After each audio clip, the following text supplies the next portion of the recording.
경상남도 합천군 가야산의 겨울바람은 매섭다 못해 살을 저미는 듯했다.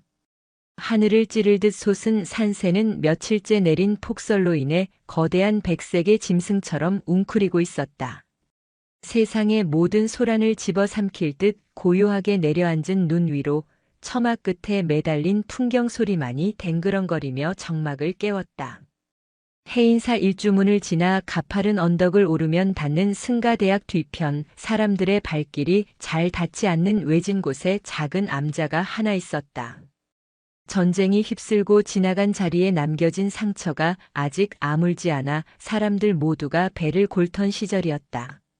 산 아래 마을에서는 풀뿌리로 연명한다는 소문이 바람을 타고 올라오곤 했지만 산중의 시간은 세상의 시계와는 다르게 흘러갔다. 사박사박. 자신의 키보다 더 큰 쌀이 빗자루를 든 조그만 아이가 마당에 눈을 쓸고 있었다. 아이의 이름은 명인이라 했다. 올해로 고작 4살.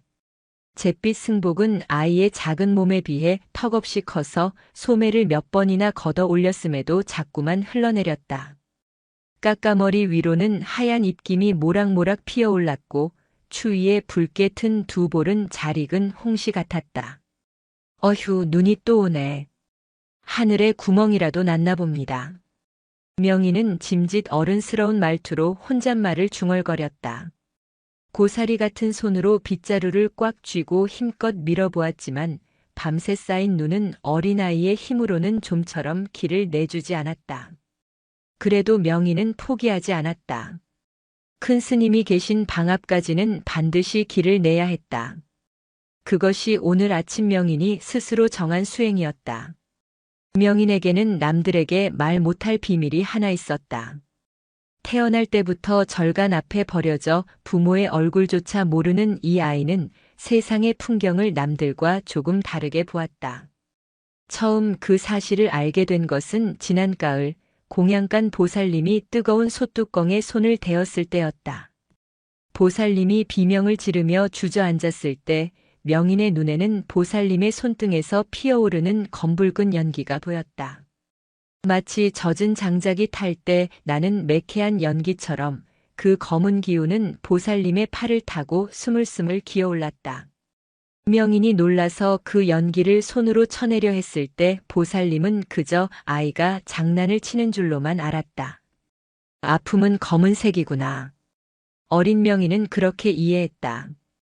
배가 고파 우는 아이의 배 주변에는 흐릿한 회색 안개가 끼었고 다리가 부러진 노루의 다리에는 칠흑 같은 먹물이 뚝뚝 떨어지는 것이 보였다. 명인은 그것을 검은 아지랑이라고 불렀다. 빗자루질을 멈추고 잠시 허리를 펴던 명인의 시선이 마당 건너편에 있는 법운 스님의 처소에 머물렀다. 낡은 창호지 문틈새로 미미한 빛이 새어나오고 있었다. 법운 스님은 해인사의 큰 어른이자 명인을 거두어준 스승이었다. 평생을 수행에만 매진하여 그 법력이 가야산 줄기만큼이나 높다고들 했으나 명인에게 법운 스님은 그저 따뜻한 꿀물 같은 할아버지였다. 그때였다. 바람 소리에 묻혀 희미했지만 분명히 들렸다. 그것은 억눌린 신음이었다. 바위처럼 단단하던 스님의 방에서 흘러나오는 소리라고는 믿기지 않을 만큼 고통에 찬 비명이었다. 명인은 빗자루를 내팽개치고 스님의 방문 앞으로 달려갔다. 돛돌 위에 가지런히 놓인 스님의 털신이 보였다. 명인은 방문 앞에 쭈그리고 앉아 귀를 기울였다. 방 안에서는 거친 숨소리와 함께 무언가가 바닥을 긁는 소리가 들려왔다. 그리고 명인은 보았다.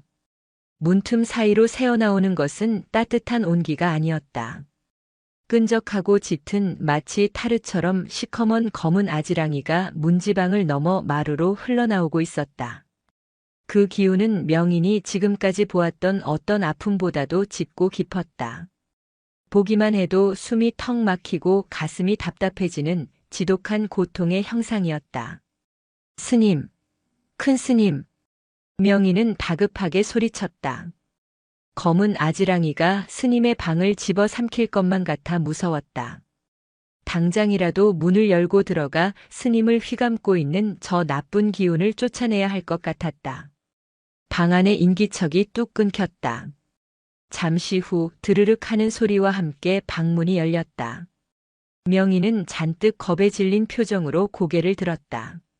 스님의 몸에서 흘러나온 검은 기운이 명인의 발목을 휘감는 듯한 착각이 들었다. 분명 방금 전까지 들렸던 신음소리는 뼈가 부서지는 듯한 고통이었을 것이다. 그러나 문을 열고 나온 법운 스님의 얼굴을 본 순간 명희는 입을 다물 수밖에 없었다. 허허, 우리 꼬마 선승이 아침부터 웬 소란인고. 법운 스님은 웃고 있었다. 입가에는 온화한 미소가 걸려 있었고 눈매는 초승달처럼 부드럽게 휘어져 있었다. 깊게 패인 주름 사이사이로 따스한 기운이 번졌다. 방금 전 쏟아져 나오던 그 끔찍한 검은 아지랑이는 여전히 스님의 어깨와 허리, 다리를 칭칭 감고 뱀처럼 꿈틀대고 있었다. 명인의 눈에는 스님이 검은 불길 속에 앉아 있는 것처럼 보였다. 그런데도 스님은 세상에서 가장 평온한 얼굴로 명인을 내려다보고 있었다. 명인은 혼란스러웠다. 눈에 보이는 것은 지옥 같은 고통인데 귀에 들리는 목소리와 눈에 보이는 표정은 극락의 평화였다. 이 모순된 상황을 내 살배기 아이의 머리로는 도저히 이해할 수가 없었다. 스님, 안 아프십니까? 명인이 떨리는 목소리로 물었다. 아프다니? 이 늙은이가 어디가 아파 보이더냐? 법운 스님은 짐짓 모르는 척하며 뒷짐을 졌다. 하지만 명인은 보았다. 뒷짐을 진 스님의 손이 미세하게 떨리고 있다는 것을. 그리고 무릎을 덮고 있는 검은 기운이 스님이 움직일 때마다 날카로운 가시처럼 솟아올라 살을 찌르고 있다는 것을. 거짓말입니다. 제 눈에는 다 보입니다. 스님 몸에 시커먼 도깨비가 붙어 있습니다. 아까 끙끙 앓는 소리도 들었습니다. 명인의 당돌한 말에 법운 스님은 껄껄 웃음을 터뜨렸다. 그 웃음소리가 어찌나 맑은지 처마 끝에 고드름이 쨍하고 울릴 정도였다. 스님은 힘겹게, 아주 힘겹게 한 발을 내디뎌 툇마루로 나왔다. 그 한 걸음을 뗄 때마다 명인의 눈에는 스님의 관절에서 터져나오는 검은 연기가 보였지만 스님의 표정은 깃털처럼 가벼웠다. 명인아, 내 스님, 내 눈에 보이는 것이 전부가 아니다. 도깨비가 보인다고 했느냐? 네. 아주 무섭고 시커먼 놈들이 스님 다리를 꽉 물고 있습니다. 명인이 울상을 지으며 스님의 다리 쪽을 가리켰다. 법운 스님은 천천히 몸을 굽혀 명인과 눈을 맞췄다. 스님의 맑은 눈동자 속에 걱정스러운 표정의 명인이 비쳤다. 저놈들이 내 다리를 물고 있는 것은 사실이다. 내 뼈마디가 오래된 나무처럼 삐걱거리고 살이 찢어지는 것처럼 아픈 것도 사실이지. 그럼 아프다고 하셔야지요. 왜 웃으십니까? 아프면 울어야 하는 거 아닙니까? 저번에 행자 형님은 발가락만 찧어도 엉엉 울던데요. 명인의 순진무구한 항변에 법운 스님은 손을 뻗어 명인의 까까머리를 쓰다듬었다. 거친 손바닥의 감촉이 따뜻했다. 몸은 낡은 집과 같아서 세월이 지나면 비가 새고 기둥이 흔들리는 법이다. 집이 흔들린다고 해서 그 안에 사는 주인까지 같이 울어야 하겠느냐? 주인이요? 그렇다. 이 아픈 몸뚱이는 잠시 빌려 쓰는 집일 뿐이고 그 안에 들어앉은 내 마음이 진짜 주인이지. 집이 좀 부서진다고 해서 주인까지 엉엉 울고 불고 해서야 쓰겠느냐. 주인은 의연하게 비가 새면 그릇을 받치고 바람이 불면 문을 닫으면 그만인 것을. 명인은 고개를 갸웃거렸다. 스님의 말씀은 너무 어려웠다. 집이 무너지면 당연히 무서워서 도망가거나 울어야 하는 것 아닌가. 그리고 지금 스님의 몸을 감싼 저 검은 기운은 비가 새는 정도가 아니라 집에 불이 난 것과 다름없어 보였다. 저는 모릅니다. 그런 어려운 말씀은 모릅니다. 그냥 스님이 안 아팠으면 좋겠습니다. 명인이 입을 삐죽이며 말했다. 그러고는 품 안에서 주섬주섬 무언가를 꺼냈다. 꼬깃꼬깃해진 하얀 종이에 쌓인 것이었다. 이게 무엇인고? 어제 공양주 보살님이 몰래 주신 엿입니다. 이거 드십시오. 달달한 걸 먹으면 아픈 게 좀 달아난다고 했습니다. 명인이 내민 손바닥 위에는 녹아서 찐득해진 갱엿 한 조각이 놓여 있었다. 먹고 싶은 것을 꾹 참고 하루 종일 품에 안고 있었던 모양이었다. 법운 스님은 잠시 말을 잇지 못하고 명인의 얼굴과 엿을 번갈아 바라보았다. 육신의 고통이 썰물처럼 밀려왔지만 가슴 한구석에서 뜨거운 무언가가 울컥 치솟았다. 스님은 떨리는 손으로 명인의 손을 감싸 쥐었다. 고맙구나. 정말 고맙구나. 명인이 내가 가져온 이약이 세상 어떤 명약보다 더 좋구나. 스님은 엿을 입에 넣는 대신 다시 명인의 주머니에 넣어주었다. 나는 마음으로 이미 달게 먹었다. 이것은 내가 나중에 먹거라.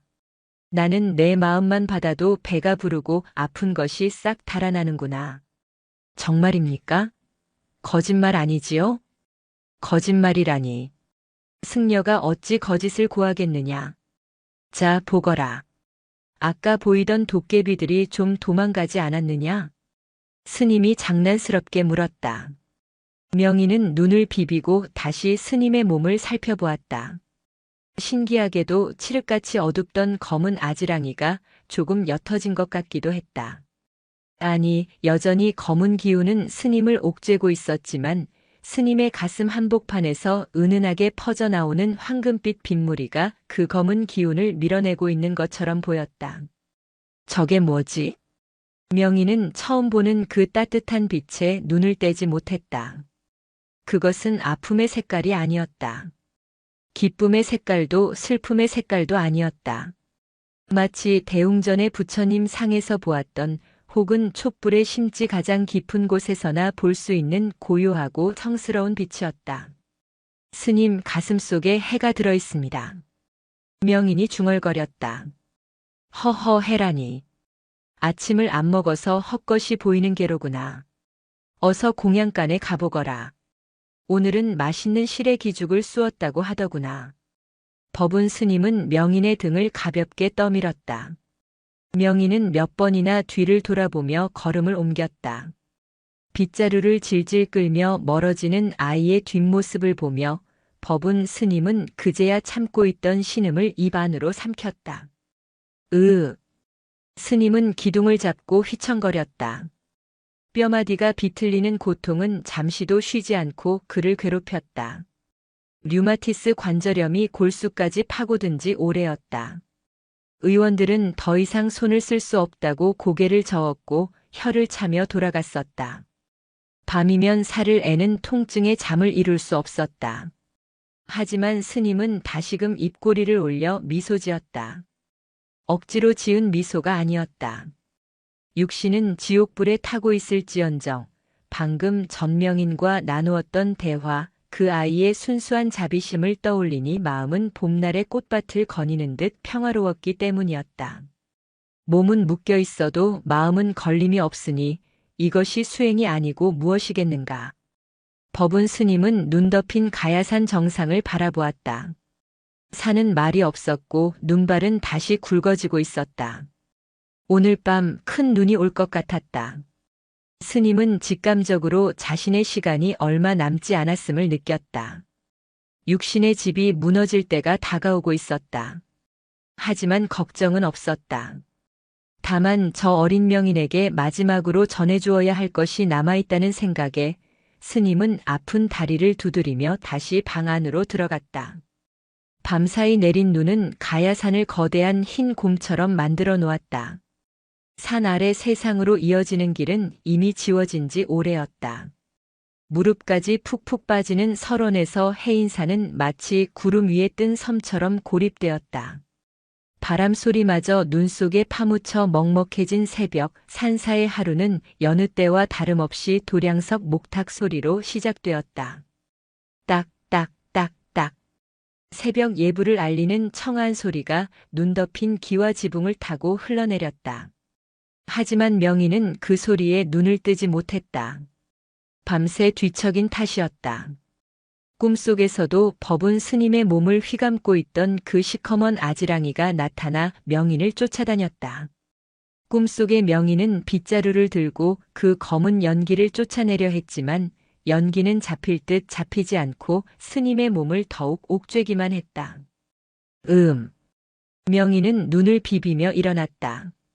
찬 기운이 문틈으로 스며들어 코끝이 시렸다. 옆자리에 누워 있어야 할 행자 형님은 이미 일어나고 없었다. 명희는 주섬주섬 옷을 챙겨 입고 밖으로 나갔다. 세상은 온통하였다.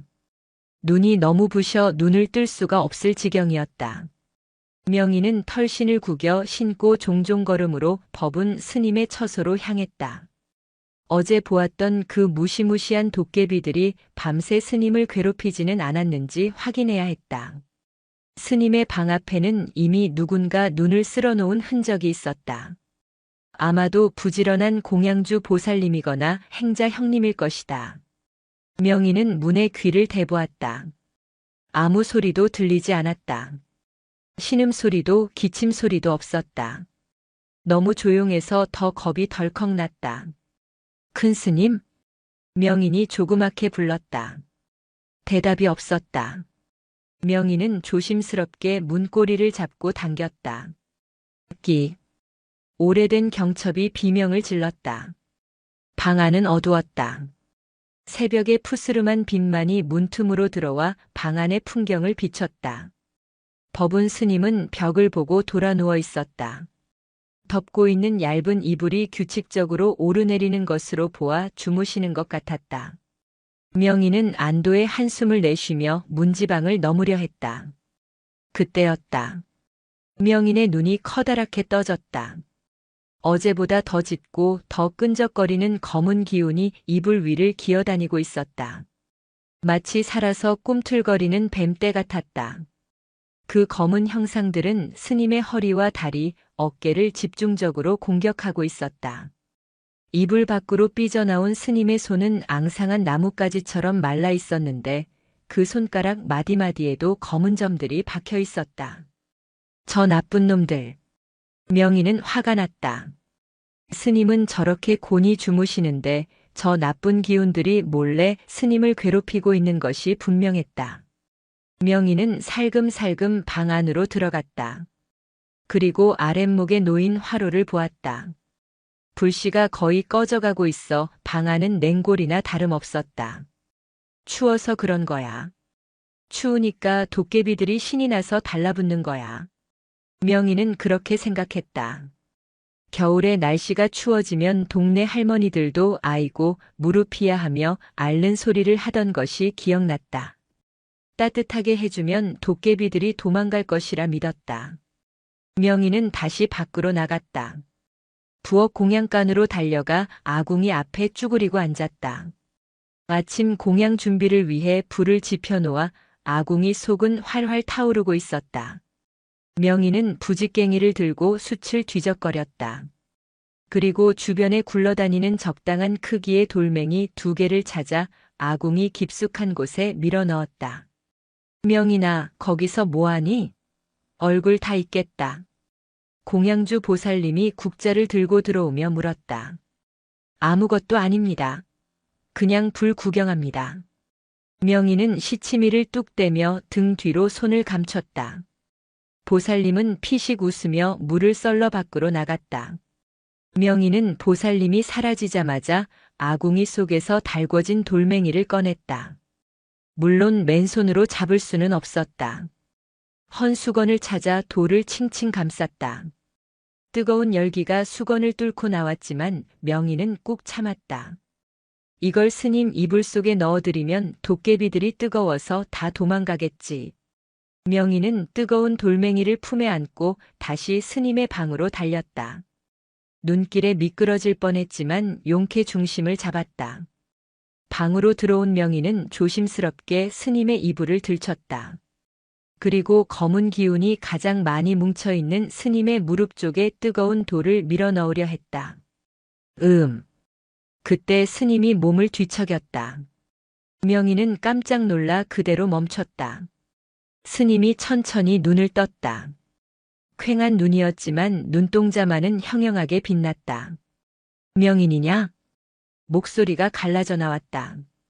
밤새 고통에 시달려 목이 타들어간 탓이었다. 네, 스님. 접니다. 이 새벽에 잠도 없느냐?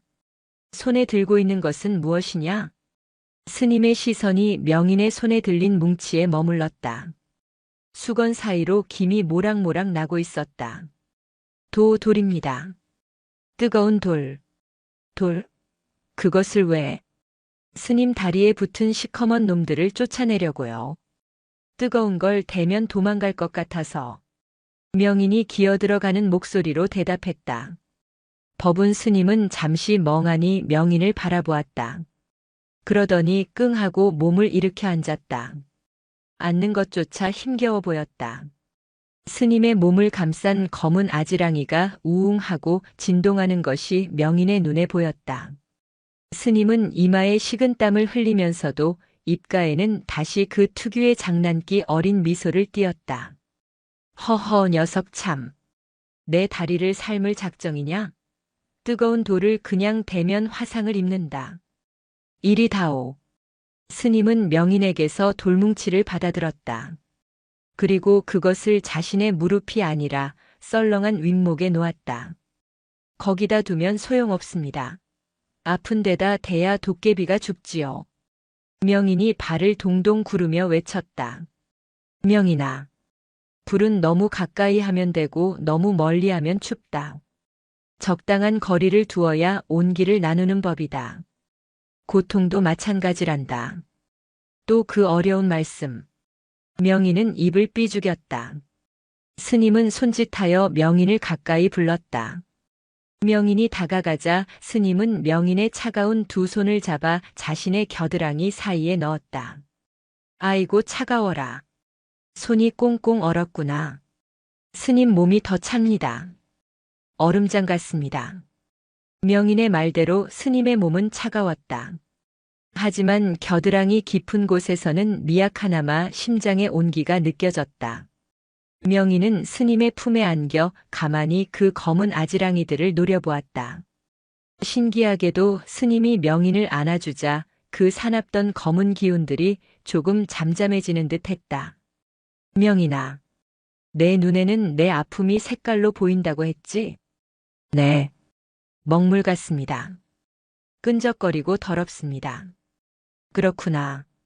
다른 사람들 눈에는 보이지 않는 것이 내 눈에는 보이는구나. 그것은 부처님이 내게 주신 선물이기도 하고 숙제이기도 하다. 숙제요? 저는 공부하기 싫은데요. 허허. 글 공부가 아니다. 마음 공부지. 잘 듣거라. 내가 보는 그 검은 것은 내 몸이 겪는 현상일 뿐이다. 구름이 끼면 하늘이 어두워 보이지만 구름 뒤에는 항상 해가 빛나고 있지 않느냐? 내가 보는 것은 구름이다. 구름이 무섭다고 해서 하늘까지 무서워할 필요는 없다. 하지만 구름이 너무 까맣습니다. 비도 오고 천둥도 칩니다. 그렇지. 천둥도 치고 비도 오지. 하지만 그 또한 지나가는 것이다.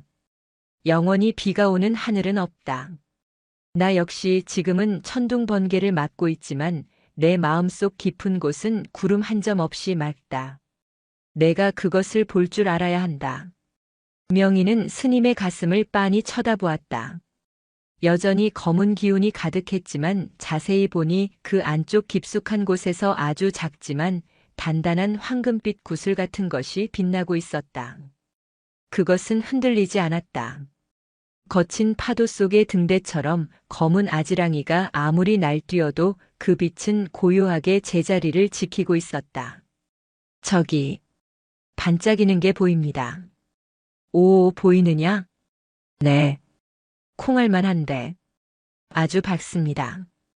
그것이 바로 불성이다. 내 참모습이지.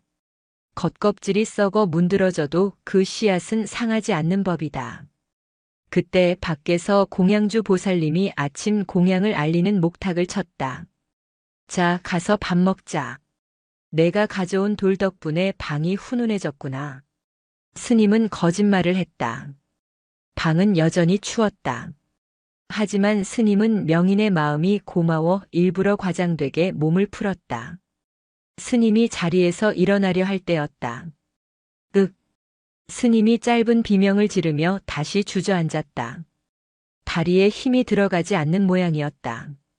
명인의 눈에 스님의 무릎을 감싸고 있던 검은 아지랑이가 순간적으로 폭발하듯 커져서 스님의 전신을 집어삼키는 것이 보였다. 스님.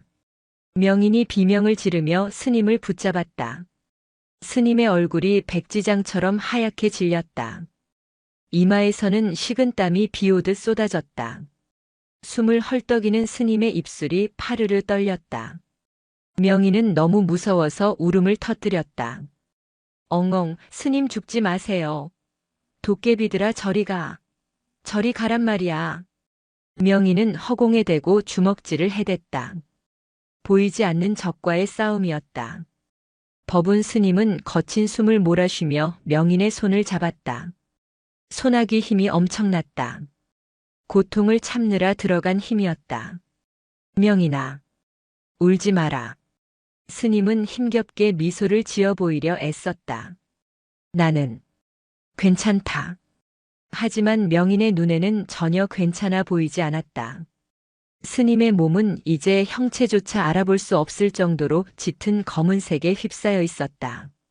그 속에서 빛나던 콩알만 한 황금빛마저 삼켜질 듯 위태로워 보였다. 그날 아침 법운 스님은 결국 방 밖으로 나오지 못했다. 공양주 보살님이 죽을 써서 방으로 들여갔지만 그마저도 거의 드시지 못하고 물러나왔다. 해인사에 비상이 걸렸다. 주지 스님과 다른 어른 스님들이 법운 스님의 처소로 모여들었다. 산길이 막혀 의원을 부를 수도 없는 상황이었다. 모여든 스님들의 얼굴에는 근심이 가득했다. 그들의 몸 주변으로 회색빛 걱정의 안개가 피어오르는 것을 명인은 보았다. 명인은 툇마루 구석에 쭈그리고 앉아 그 광경을 지켜보았다. 자신이 할 수 있는 일이 아무것도 없다는 무력감이 내 살배기 아이의 가슴을 짓눌렀다. 뜨거운 돌도 달콤한 엿도 소용이 없었다. 그때 주지 스님이 방에서 나오며 한숨을 쉬었다. 마음의 준비를 해야 할지도 모르겠습니다. 그 말이 무슨 뜻인지 명인은 정확히 알 수 없었지만 아주 슬프고 무서운 말이라는 것만은 알 수 있었다. 오후가 되자 눈발이 더욱 굵어졌다. 하늘과 땅의 경계가 사라진 듯 온 세상이 희뿌연 눈보라 속에 갇혔다. 명인은 아무도 몰래 법당 대적 광전으로 들어갔다. 거대한 비로 잔압을 부처님이 내려다보고 계셨다. 법당 안은 향 냄새로 가득했다. 명인은 부처님 앞에 엎드렸다. 절을 하는 법을 제대로 배운 적은 없었지만 행자 형님들이 하는 것을 흉내내어 넙죽 절을 했다. 부처님, 우리 스님 좀 살려주세요. 제가 밥도 잘 먹고 말도 잘 듣겠습니다. 제 눈에 보이는 저 검은 것들 좀 다 가져가 주세요. 명인은 엉엉 울며 빌었다. 눈물 콧물이 범벅이 되어 마룻바닥에 떨어졌다. 얼마나 울었을까. 명인은 문득 이상한 기분이 들어 고개를 들었다. 법당 문이 열려 있었고 그 앞에 누군가 서 있었다. 눈보라를 등지고 서 있는 그림자. 법운 스님이었다. 아침에 일어나지도 못했던 스님이 지팡이를 짚고 위태롭게 서 있었다. 승복은 얇았고 맨발에 털심만 겨우 걸친 상태였다. 명인의 눈을 의심케 하는 것은 스님의 몸 상태였다. 여전히 검은 아지랑이가 스님을 휘감고 있었지만 스님의 표정은 그 어느 때보다 맑고 투명했다. 마치 소풍을 앞둔 아이처럼 들떠 보이기까지 했다. 스님, 어떻게 나오셨습니까? 명인이 달려가 스님을 부축하려 했다. 하지만 스님은 지팡이로 바닥을 짚으며 명인을 제지했다. 명인아, 눈 구경 가자. 네. 눈은 마당에도 많이 왔습니다. 그리고 스님은 아프시잖아요. 이 방구석에만 처박혀 있다가 갈 수는 없지 않느냐. 가야산의 설경이 나를 부르는구나. 내 육신이 무너지기 전에 저 눈 속에 내 마음을 씻고 싶구나. 스님의 고집은 황소고집이었다. 명희는 어쩔 수 없이 스님의 옆에 섰다. 스님은 한 걸음 뗄 때마다 온몸을 비틀며 고통을 삼켰지만 입가에서 미소만은 놓지 않았다. 두 사람은 천천히, 아주 천천히 눈 덮인 마당을 가로질러 산사 뒤편의 오솔길로 향했다. 아무도 밟지 않은 순백의 눈 위에 노스님의 깊은 발자국과 동자승의 작은 발자국이 나란히 찍혔다. 명희나, 내 스님, 저 눈을 보아라. 아무런 색깔이 없지 않느냐. 네, 하얗습니다. 그렇다. 본래 세상은 저 눈처럼 아무런 색이 없다. 내가 보는 그 검은 아픔도 사람들이 느끼는 붉은 분노도 푸른 슬픔도 사실은 다 마음이 칠해놓은 색깔일 뿐이다. 스님은 잠시 멈춰 서서 가쁜 숨을 몰아쉬었다. 입김이 하얗게 흩어졌다. 내 눈에 보이는 그 검은 아지랑이를 미워하지 마라. 그것 또한 내 몸의 일부이고 내 삶의 흔적이다. 그것을 밀어내려 하면 할수록 더 커지는 법이다. 그냥 눈이 내리듯 그렇게 바라보아라. 명희는 스님의 말씀을 이해하려고 애썼다. 미워하지 말라니. 스님을 저렇게 아프게 하는데 어떻게 안 미워할 수 있단 말인가. 그 순간 기이한 일이 벌어졌다. 스님이 지팡이를 놓고 눈밭에 털썩 주저앉았다. 쓰러진 것이 아니었다. 가부좌를 틀고 앉은 것이었다. 차가운 눈 위에 앉았는데도 스님은 편안해 보였다. 그리고 명희는 보았다. 스님의 몸을 옥죄던 검은 아지랑이들이 스님의 그 평온한 미소에 반응하여 서서히 색이 옅어지는 것을. 검은색이 짙은 회색으로 그리고 점점 투명한 안개처럼 변해가는 것을. 고통이 사라진 것은 아니었다. 하지만 스님이 고통을 손님처럼 받아들이는 순간 고통의 형상 또한 날카로운 가시를 거두고 부드러운 연기가 되어 스님을 감싸 안는 것이었다. 아! 명인의 입에서 탄성이 흘러나왔다. 처음 보는 광경이었다. 아픔이 사라지지 않았는데도 아픔 같아 보이지 않았다. 그것은 마치 먹구름 사이로 햇살이 비치자 구름이 황금빛으로 물드는 저녁 노을과 같았다. 보이느냐, 명인아? 스님이 눈을 감은 채 물었다. 네, 보입니다. 검은색이 더 이상 무섭지 않습니다. 부드러워졌습니다. 그래, 그것이 마음의 힘이다. 고통을 적으로 삼으면 지옥이 되지만 벗으로 삼으면 수행이 되는 것이다. 스님은 그 눈밭에 앉아 깊은 선정 명상에 들었다. 눈송이가 스님의 어깨와 머리 위에 내려앉아 하얀 꽃처럼 피어났다. 명희는 스님의 곁을 지키며 서 있었다. 추위도 잊은 채 명희는 스님의 몸에서 일어나는 기적 같은 변화를 지켜보았다. 그것은 마법이 아니었다. 그것은 한 인간이 평생을 바쳐 도달한 고통마저 초월한 숭고한 정신의 경지였다. 내 살배기 동자승 명인의 가슴 속에 설명할 수는 없지만 평생 잊히지 않을 거대한 깨달음의 씨앗이 심어지는 순간이었다. 큰 스님, 아니, 이게 무슨 일이십니까? 정적을 깬 것은 공양주 보살님의 비명에 가까운 외침이었다. 저녁 공양을 준비하러 가던 보살님이 눈밭에 가부좌를 틀고 앉은 법운 스님과 그 곁을 지키는 조그만 명인을 발견한 것이다. 보살님의 외침에 법당에 있던 주지 스님과 행자승들이 눈밭을 헤치고 달려왔다. 하얀 눈 위에 그림처럼 앉아있는 노스님의 모습은 기이할 정도로 평온해 보였으나 현실은 엄혹했다. 스님의 얼굴은 이미 핏기가 가셔 창백했고 입술은 보랏빛으로 질려 있었다. 어서 방으로 모셔라. 이 엄동설 안에 객기도 유분수지. 주지 스님이 다급하게 소리쳤다. 건장한 행자승 2명이 법운 스님을 업으려 했다. 그러나 스님은 감았던 눈을 스르르 뜨며 손을 저었다. 내 발로 가겠네. 스님의 목소리는 겨울바람처럼 희미했지만 그 안에는 꺾이지 않는 고집이 서려 있었다. 스님은 행자들의 부축을 받아 힘겹게 일어섰다. 그 순간 명인의 눈에는 보였다. 아까 눈밭에서 명상에 잠겼을 때 옅어졌던 그 검은 기운들이 스님이 몸을 움직이자마자 다시 사납게 요동치며 스님의 전신을 휘감는 것을. 그것은 마치 잠자던 맹수가 깨어난 것 같았다. 척추를 타고 오르는 검붉은 고통의 줄기가 스님의 목을 조르는 듯 했다. 하지만 스님은 쇳소리 섞인 숨을 내뱉으면서도 비명 한 번 지르지 않았다. 방으로 옮겨진 스님은 솜니불 속에 파묻혔다. 아랫목은 뜨끈했지만 스님의 몸은 얼음장처럼 차가웠다가 불덩이처럼 뜨거워지기를 반복했다. 고열이 시작된 것이다. 명희는 방구석에 쭈그리고 앉아 무릎에 얼굴을 묻었다. 죄책감이 어린 가슴을 짓눌렀다. 내가 말렸어야 했어. 스님이 나가자고 해도 내가 안 된다고 했어야 했어. 명인의 눈에 눈물이 그렁그렁 맺혔다. 그때 끙끙 앓던 스님의 손이 이불 밖으로 나와 허공을 더듬었다. 명인아. 명인이 어디 있느냐? 저 여기 있습니다, 스님. 명인이 콧물을 훌쩍이며 스님의 손을 잡았다. 스님의 손은 불에 달군 돌처럼 뜨거웠다. 울지 마라. 눈 구경 한번. 잘했다.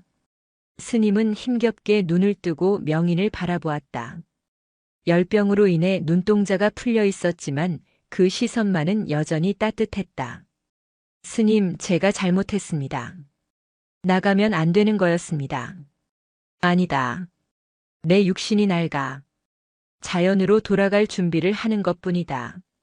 겨울이 가면 봄이 오듯 당연한 이치인 것을. 말을 마친 스님은 다시 깊은 혼절에 빠져들었다. 밤이 되자 눈발은 폭설로 변했다. 가야산 전체가 거대한 눈의 감옥에 갇힌 듯 했다. 바람소리가 마치 산짐승의 울음소리처럼 흉흉하게 창호지 문을 때렸다. 산 아래 마을로 내려가는 길은 완전히 끊겼고 의원을 부르러 갈 수도 약을 구하러 갈 수도 없었다.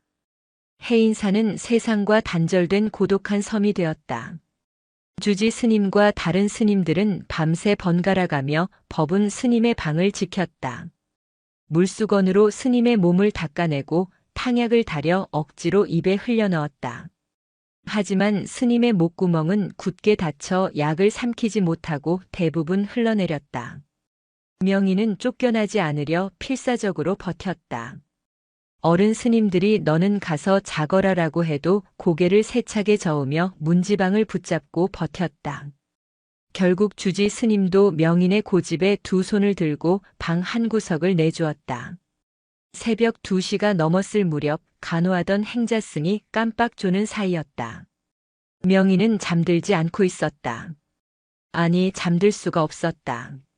명인의 눈에 보이는 스님의 상태가 점점 더 심각해지고 있었기 때문이었다. 스님의 몸을 감싸고 있던 검은 아지랑이는 이제 방 전체를 채울 만큼 거대해져 있었다. 천장까지 닿은 검은 연기가 뱀처럼 다리를 틀고 스님을 내려다보고 있는 형국이었다. 저게 스님을 잡아먹으려고 해. 명인은 공포에 질려 몸을 떨었다. 저 검은 괴물이 스님의 숨통을 끊어놓을 것만 같았다. 그때 스님이 갑자기 몸을 뒤틀며 헛소리를 하기 시작했다. 아프다. 아파. 불이 붙었구나.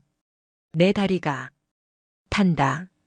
평생 수행으로 고통을 다스려온 스님조차 무의식 중에는 육체의 고통을 호소하고 있었다. 그만큼 통증이 극심하다는 증거였다. 류마티스와 등창 그리고 폐렴까지 겹친 노구의 몸은 한계점에 다다르고 있었다. 명희는 자리에서 벌떡 일어났다. 더 이상 지켜보고만 있을 수 없었다.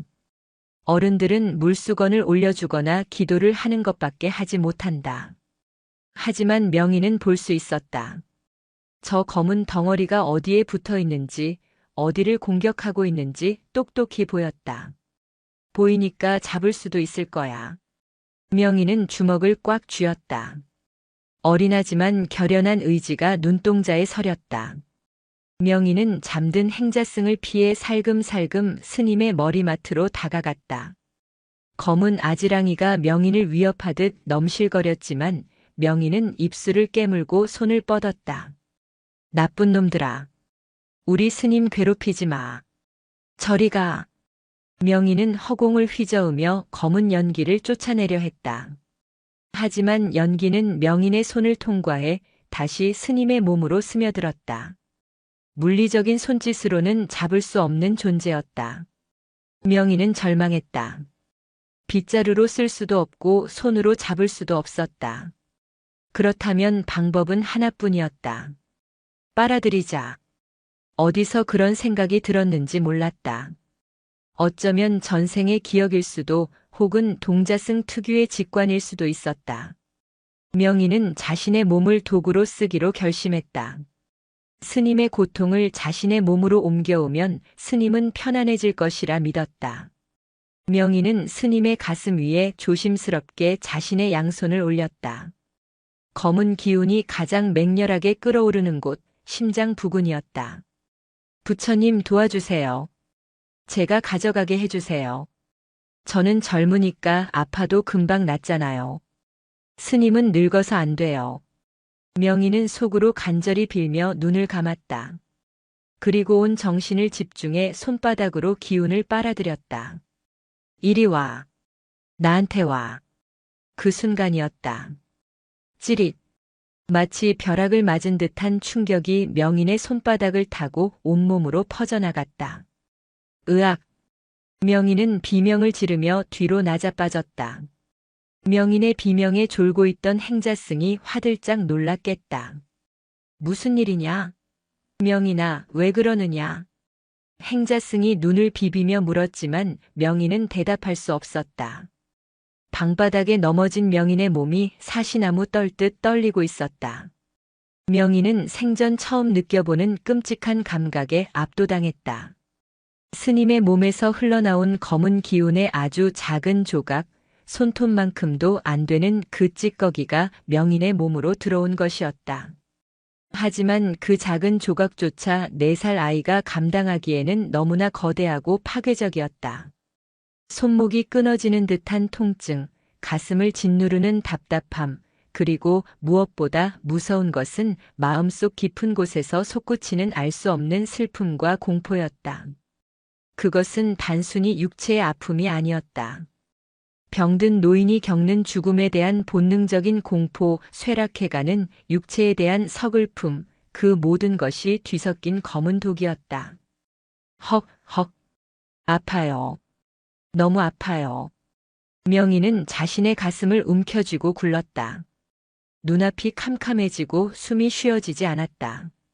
내장이 뒤틀리는 것 같았다. 스님은 이 끔찍한 것을 어떻게 아무렇지 않게 견디고 있었단 말인가. 명희는 공포에 질려 울부짖었다. 그 소란 속에 깊은 잠에 빠져있던 법운 스님이 눈을 떴다.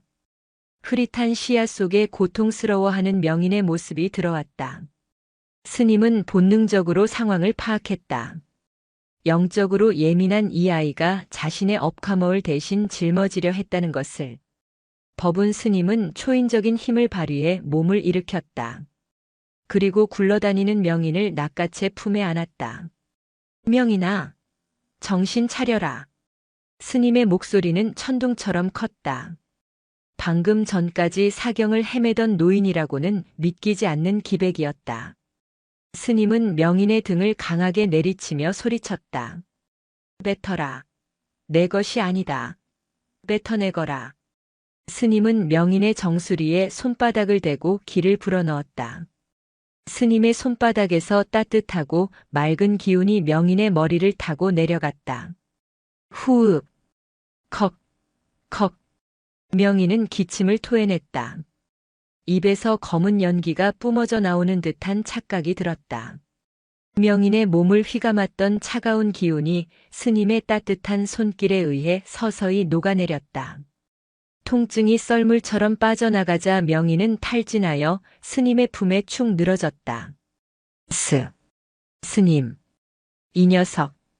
겁도 없이. 스님은 거친 숨을 몰아쉬며 명인을 꽉 끌어안았다. 스님의 눈가에 물기가 맺혔다. 자신의 고통을 덜어주겠다고 덤벼든 이 조그만 아이의 무모한 자비심이 가슴 사무치게 고맙고도 미안했다. 행자승은 영문을 몰라 어리둥절하게 서 있었다. 법운 스님은 손짓으로 행자승을 물렸다. 물 한 그릇만 떠다오. 그리고 잠시 자리를 비켜다오. 이 아이와 할 이야기가 있다. 행자승이 나가고 방 안에는 다시 두 사람만 남았다. 밖에서는 여전히 눈보라가 몰아치고 있었다. 법운 스님은 명인을 무릎에 앉히고 젖은 땀을 닦아주었다. 스님의 몸은 여전히 불덩이였고 검은 아지랑이는 스님을 칭칭 감고 있었지만 스님은 더 이상 흔들리지 않았다. 명인아, 많이 아팠느냐? 네. 죽는 줄 알았습니다. 뼈가 부러지는 것 같았습니다. 명인이 울먹이며 대답했다. 그래. 그것이 고통이다. 내가 짊어지고 있는 짐이지. 스님 죄송합니다. 제가 뺏어오려고 했는데 너무 무거워서. 허허 이놈아.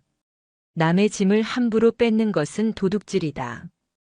그것이 비록 고통이라 할지라도 남의 업을 내가 대신 짊어질 수는 없는 법이다. 스님은 명인의 눈을 깊이 들여다보았다. 명인아, 아까 내 고통이 내 몸에 들어왔을 때 너는 무엇을 느꼈느냐? 아프고, 무섭고, 깜깜했습니다. 아무것도 안 보이고 그냥 캄캄한 구멍에 빠진 것 같았습니다. 그렇지. 너는 고통이라는 강물에 퐁당 빠져버린 것이다. 강물에 빠지면 허우적대느라 정신이 없고 숨이 막혀 죽는 법이지. 스님은 손가락으로 방바닥에 선을 하나 그었다.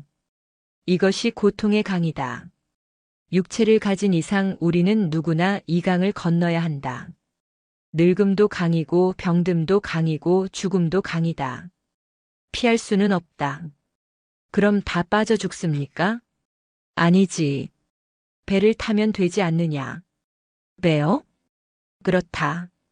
육체는 강물에 젖고 흔들릴 지언정 내 마음은 튼튼한 배가 되어 그 위를 둥둥 떠가면 된다. 아까 너는 마음의 배를 버리고 맨몸으로 강물에 뛰어들었기에 죽을 뻔한 것이다. 명인은 고개를 갸웃거렸다. 배가 어디 있단 말인가? 스님, 배는 어디서 구합니까? 저한테는 배가 없는데요. 법운 스님은 명인의 가슴에 손을 얹었다. 쿵, 쿵, 쿵. 작은 심장이 힘차게 뛰고 있었다. 여기 있지 않느냐? 아까 내가 내 가슴 속에서 보았다던 그 황금빛 구슬, 그것이 바로 배다. 절대 가라앉지 않는 배. 스님은 힘겹게 가부좌를 틀고 앉았다. 그리고 명인의 손을 자신의 가슴에 가져다 대었다. 자, 다시 한번 자세히 보거라. 내 몸은 지금 불타고 찢어지는 듯 아프다. 내 육신의 강물은 홍수가 나서 흙탕물이 뒤집어지고 난리가 났다. 하지만 그 강물 위에 떠 있는 내 마음의 배를 보아라. 명인은 눈을 크게 뜨고 스님의 가슴을 들여다보았다. 아까의 충격으로 영적인 눈이 더 맑아진 것일까? 명인의 눈에 기이한 광경이 펼쳐졌다. 스님의 온몸은 검은 소용돌이가 치고 있었다. 근육과 뼈, 혈관을 따라 검은 파도가 굽이치며 비명을 지르고 있었다. 그것은 분명 지옥도와 같은 풍경이었다. 하지만 그 소용돌이의 한가운데 명인의 주먹만 한 황금빛 빗덩어리가 고요하게 떠 있었다. 그 빛은 검은 파도에 휩쓸리지 않았다. 파도가 높게 치면 그만큼 위로 떠올랐고 파도가 낮아지면 부드럽게 내려앉았다. 그 빛의 안쪽은 너무나도 고요해서 바깥의 폭풍우가 거짓말처럼 느껴질 정도였다. 보입니다. 스님 마음이 둥둥 떠 있습니다. 그렇지. 나는 지금 아프다. 아주 많이 아프다. 하지만 나는 그 아픔에 빠지지 않는다. 그저 내 몸이 아프구나 하고 바라볼 뿐이다. 강물이 거칠구나 하고 배 위에서 구경할 뿐이다. 구경한다고요? 그래. 고통은 내 몸에 찾아온 손님이다. 손님이 난동을 부린다고 해서 주인까지 같이 난동을 부려서야 되겠느냐. 주인은 그저 지켜보다가 손님이 제풀에 지쳐 떠날 때까지 기다려주는 것이다. 명희는 멍하니 그 황금빛을 바라보았다. 아름다웠다. 육체는 썩어가는데 정신은 보석처럼 빛나고 있었다. 그것은 명인이 지금까지 보았던 어떤 색깔보다도 영롱했다. 아, 나도 저 배를 타고 싶다. 명인은 처음으로 깨달았다. 검은 아지랑이를 없애는 것이 능사가 아니었다. 검은 아지랑이가 있든 없든 상관없는 상태, 그 위에 둥둥 떠 있는 상태가 되는 것이 진짜 능력이었다. 스님의 호흡이 점점 거칠어졌다. 무리하게 기운을 쓴 탓에 한계가 온 것이다. 스님은 벽에 기대어 가쁜 숨을 몰아쉬었다. 명인아, 이제 날이 밝으면 눈이 그칠 것이다. 내 스님, 내 육신의 손님도 곧 떠날 것 같구나. 그것은 죽음을 암시하는 말이었지만 명인은 더 이상 슬프지 않았다. 스님의 황금빛 배가 어디를 향해 가고 있는지 느꼈기 때문이다. 그 배는 죽음이라는 폭포 아래로 떨어지는 것이 아니라 죽음을 넘어선 더 넓은 바다, 빛의 바다로 나아가고 있었다. 스님, 저도 배를 탈 수 있습니까? 저도 아픈 거 싫고 무서운데 스님처럼 둥둥 뜰 수 있습니까? 물론이지. 누구에게나 배는 있단다. 단지 욕심과 집착이라는 짐을 너무 많이 실어서 가라앉아 있을 뿐이지. 스님은 떨리는 손으로 명인의 볼을 꼬집었다. 짐을 버려라. 아프지 않으려는 마음, 편안하고 싶은 마음, 그 마음조차 짐이다. 다 내려놓으면 저절로 뜬다. 짐을 버려라. 명인은 중얼거렸다. 밖에서 닭 울음소리가 희미하게 들려왔다. 기나긴 겨울밤이 지나고 있었다. 창호지 문으로 푸르스름한 새벽빛이 스며들었다. 스님의 몸을 감싸던 검은 기운이 새벽빛을 받아 묘하게 반짝거렸다. 그것은 더 이상 징그러운 벌레나 무서운 짐승이 아니었다. 한 생을 치열하게 살아낸 수행자의 훈장과도 같은 낡은 갑옷이었다. 명인은 스님의 가슴에 얼굴을 묻었다. 스님의 심장 소리가 자장가처럼 들렸다. 쿵, 쿵, 쿵. 느리지만 평화로운 박동. 그날 새벽 명인은 스님의 품에서 깜빡 잠이 들었다. 꿈속에서 명인은 황금빛 배를 타고 검은 파도를 넘실넘실 건너가는 꿈을 꾸었다. 파도는 높았지만 배는 안전했고 뱃머리에는 법운 스님이 활짝 웃으며 서 있었다. 아침 햇살이 창호지 문을 뚫고 들어와 방 안을 환하게 비췄다. 폭설은 거짓말처럼 그쳤고 세상은 눈이 시릴 만큼 투명한 정적에 잠겨 있었다. 처마 끝에 매달린 고드름에서 물방울이 똑똑 떨어지는 소리만이 산사의 아침을 깨우고 있었다. 명인은 부스스 눈을 떴다. 낯선 천장이었다. 잠시 멍하니 있다가 어젯밤의 기억이 밀물처럼 밀려왔다. 검은 아지랑이, 스님의 고통, 그리고 황금빛 배. 명인은 화들짝 놀라 고개를 돌렸다. 스님? 법운 스님은 명인의 옆에 누워 있었다. 벽을 향해 돌아놓은 등은 웅크린 산처럼 고요했다. 명인은 안도하며 스님의 어깨를 살며시 흔들었다. 스님, 아침입니다. 해가 중천에 떴습니다. 공양하러 가셔야지요. 대답이 없었다.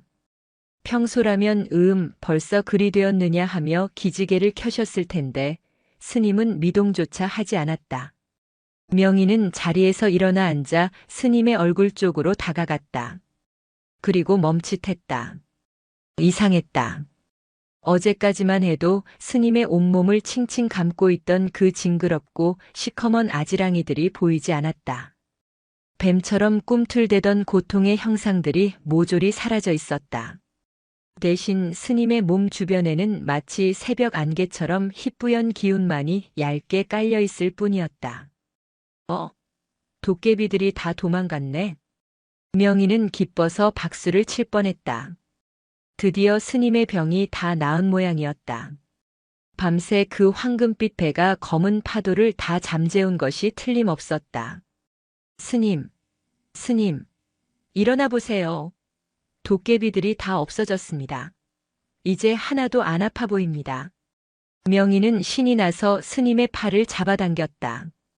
그러나 스님의 팔은 힘없이 툭 하고 바닥으로 떨어졌다. 그 감촉이 너무나 차가웠다. 마치 겨울 개울가의 돌멩이를 만지는 것 같았다. 명희는 숨을 멈췄다. 스님의 가슴을 보았다. 오르락 내리락 해야 할 이불이 멈춰 있었다. 코 밑에 손가락을 대보아도 따뜻한 바람이 느껴지지 않았다. 스님? 명인의 목소리가 가늘게 떨렸다. 그때였다.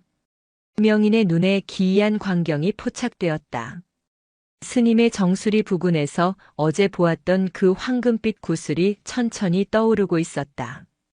그것은 더 이상 콩알만한 크기가 아니었다. 주먹만 하게, 아니 수박만 하게 커져서 눈부신 광채를 뿜어내고 있었다. 그 황금빛 덩어리는 스님의 낡고 병든 육신에서 완전히 빠져나오려는 듯 둥실거렸다. 마치 번데기의 껍질을 찢고 나오는 나비처럼 무겁고 차가운 육체를 벗어던지고 가볍게 공중으로 솟구치고 있었다. 그 빛은 너무나 자유로워 보였다.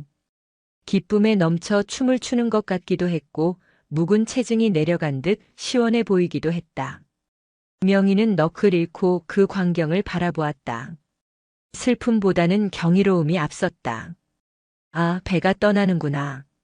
명희는 직감했다. 스님은 이제 저 낡은 집을 버리고 이사를 가는 것이었다. 비가 새고 기둥이 썩어 문드러진 류마티스와 등창으로 고통받던 그 육신의 집을 비워두고 진짜 주인인 마음이 홀가분하게 떠나는 중이었다. 방문이 열리고 주지 스님이 들어왔다. 손에는 탕약이 들려 있었다.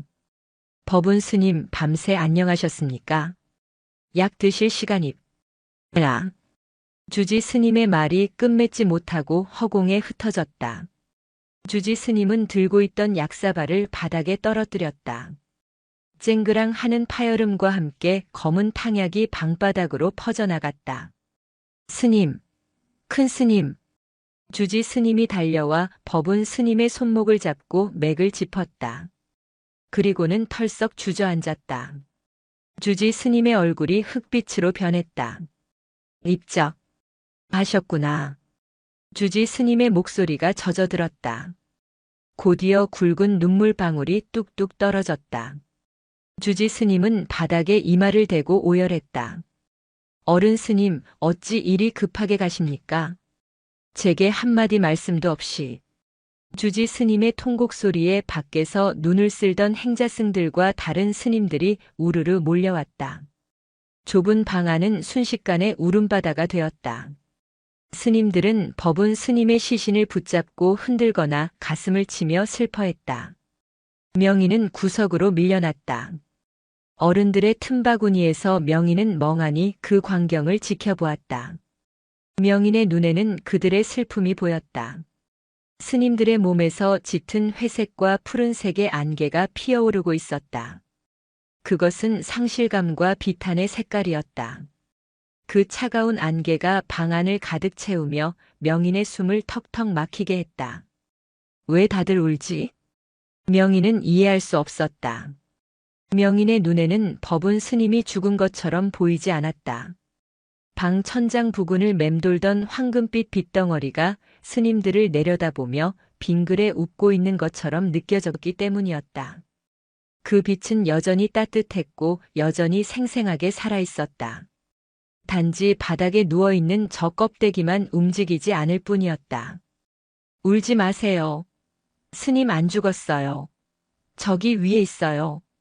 명인이 천장을 가리키며 소리쳤다. 하지만 통곡 소리에 묻혀 명인의 목소리는 닿지 않았다. 누군가가 명인을 안아들고 방 밖으로 데리고 나갔다. 명인아, 큰 스님은 이제 부처님 곁으로 가셨단다. 여기서 소란 피우면 안 된다. 행자승 형님이 붉어진 눈으로 명인을 달랬다. 아니야. 스님 여기 있어. 저기 둥둥 떠 있단 말이야. 명인은 발버둥 쳤지만 행자승은 명인을 단단히 안고 법당 쪽으로 걸음을 옮겼다. 명인의 시선은 끝까지 법운 스님의 방 천장을 향해 있었다. 그곳에서 황금빛 나비가 창호지 문을 통과해 파란 겨울 하늘로 훨훨 날아오르는 것이 보였다. 그날 해인사에는 조종이 울렸다. 땡, 땡, 땡. 산사를 휘감는 종소리는 평소보다 더 낮고 무겁게 깔렸다. 눈 덮인 가야산 자락이 종소리에 맞춰 함께 우는 듯 했다. 명인은 법당 마루에 걸터 앉아 하늘을 올려다보았다. 눈이 시리도록 파란 하늘이었다. 스님은 좋겠다. 다리도 안 아프고 날아다닐 수 있어서. 명인은 무릎을 감싸 안았다. 머리로는 스님이 낡은 옷을 벗어버리고 자유로워졌다는 것을 알았다. 어젯밤 스님이 가르쳐 주신 마음의 배 이야기를 떠올리면 스님을 축하해드려야 마땅했다. 하지만 가슴 한구석이 뻥 뚫린 것처럼 허전한 것은 어쩔 수 없었다. 이제 누가 내 꽁 어른 손을 녹여주나. 누가 숨겨둔 엿을 주나. 누가 아픈 것은 내 마음이 아니라고 말해주나. 명인의 뺨 위로 주르륵 눈물이 흘러내렸다. 그것은 스님의 죽음이 슬퍼서가 아니었다. 이제 다시는 그 따뜻한 손길을 만질 수 없다는 남겨진 자의 외로움 때문이었다. 그때 어디선가 바람이 불어와 명인의 젖은 볼을 스치고 지나갔다. 차가운 겨울 바람이었지만 그 끝맛은 묘하게 따스했다. 마치 법운 스님의 거친 손바닥이 볼을 쓰다듬는 것 같았다. 울지 마라. 짐을 내려놓았으니 홀가분하지 않으냐. 바람결에 스님의 목소리가 들린 것 같아 명인은 화들짝 놀라 주위를 둘러보았다. 아무도 없었다. 오직 처마 끝의 풍경만이 댕그랑거리며 명인에게 인사를 건넬 뿐이었다. 명인은 소매로 눈물을 쓱 닦았다. 그리고 자리에서 일어났다. 그래. 스님은 이제 안 아프니까 됐어. 내가 울면 스님이 마음 편히 못 가실 거야. 명인은 법운 스님의 방문 앞에 가지런히 놓여있는 털신을 보았다. 주인이 떠나고 남겨진 빈 신발. 명인은 다가가서 털신을 가슴에 품었다. 신발에서는 아직 스님의 냄새가 났다. 낡은 냄새, 향 냄새, 그리고 고통을 견뎌낸 땀 냄새. 명인은 그 신발을 털어 툇마루 깊숙한 곳, 볕이 잘 드는 곳에 놓아두었다. 스님, 나중에 저 데리러 올 때 신고 오세요. 맨발로 오면 발 시려워요. 명인의 인사에 대답하듯 마당의 눈 위로 햇살이 눈부시게 부서져 내렸다. 3일간의 장례 절차가 진행되었다. 눈길이 뚫리자 소식을 들은 전국의 스님들과 신도들이 구름처럼 몰려들었다. 하얀 국화꽃이 법당 앞에 산을 이루었고 향연기가 구름처럼 피어올라 해인사를 뒤덮었다. 명인은 그 낯선 소란스러움이 싫었다. 사람들은 저마다 슬픈 표정을 짓고 있었지만 명인의 눈에는 그들의 마음속 색깔이 너무나 적나라하게 보였다. 진심으로 슬퍼하여 짙은 회색빛을 띠는 사람도 있었지만 어떤 사람들은 겉으로는 울고 있어도 속은 누런 색무관심이거나 붉은색 탐욕인 경우도 있었다. 저 아저씨는 스님이 돌아가셨는데 왜 오늘 점심 메뉴 생각을 하고 있지? 저 보살님은 왜 옆 사람 옷을 보면서 부러워하는 색깔을 내고 있지? 명인은 어른들의 이중적인 모습에 혼란을 느꼈다. 법운 스님은 겉과 속이 똑같이 맑은 분이었는데 세상 사람들은 껍데기와 알맹이가 다른 경우가 너무 많았다. 3일째 되는 날 다비식 화장이 거행되었다.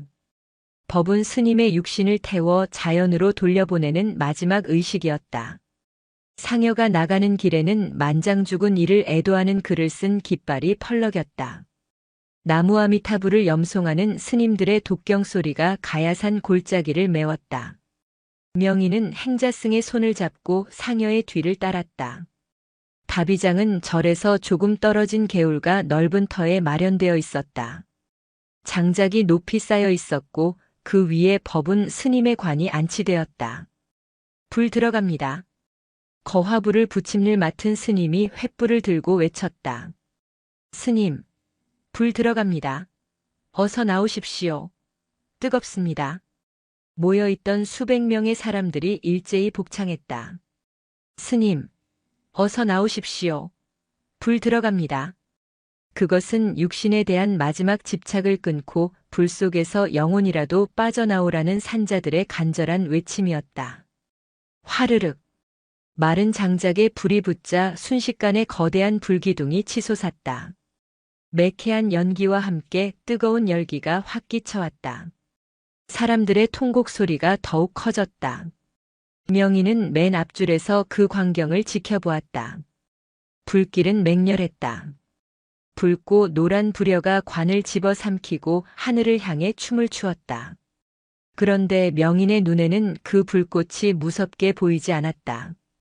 오히려 그것은 거대한 정화의 의식처럼 보였다. 불길 속에서 명인은 보았다.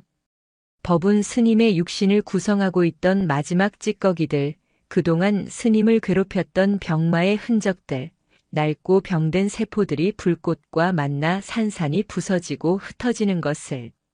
그것은 소멸이 아니라 해방이었다. 검은 연기가 피어올랐다. 사람들은 그 연기를 보며 눈물을 흘렸지만 명희는 그 연기 속에서 반짝이는 입자들을 보았다. 그것은 마치 금가루를 뿌려놓은 듯 했다. 아, 스님의 옷이 타는구나. 무거운 겨울옷을 태우고 가벼운 여름옷으로 갈아입으시는구나. 명희는 멍하니 중얼거렸다. 그때 명인의 옆에 서 있던 주지 스님이 휘청거렸다. 며칠간의 밤샘과 슬픔으로 탈진한 것이었다. 주지 스님. 옆에 있던 스님들이 부축했다. 주지 스님은 손수건으로 입을 틀어막고 흐느꼈다. 내가 죄인이다.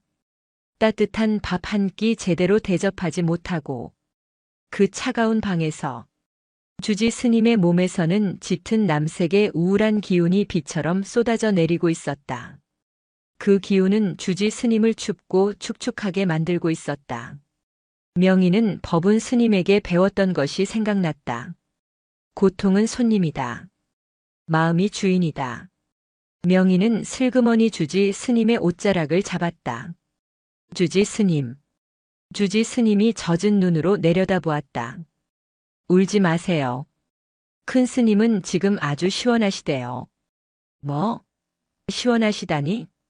저 불 속에 스님은 없어요. 아까 다 빠져나갔어요. 지금 타는 건 그냥 헌옷이에요. 헌옷 태우는데 왜 우리가 울어야 해요? 새 옷 입으셨는데 축하해 드려야지요. 명인의 눈망울은 흔들림 없이 맑았다. 그 순수한 목소리에 주지 스님은 멍하니 명인을 바라보았다.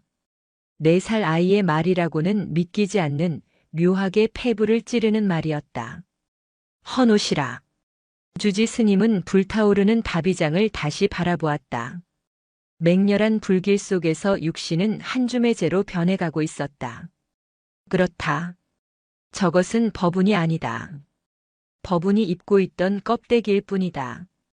평생 수행자로서 무상 없어짐을 공부해 왔으면서도 막상 스승의 죽음 앞에서는 범부와 다를 바 없이 슬퍼했던 자신이 부끄러워졌다. 그래. 내 말이 맞구나. 내가 어리석었다.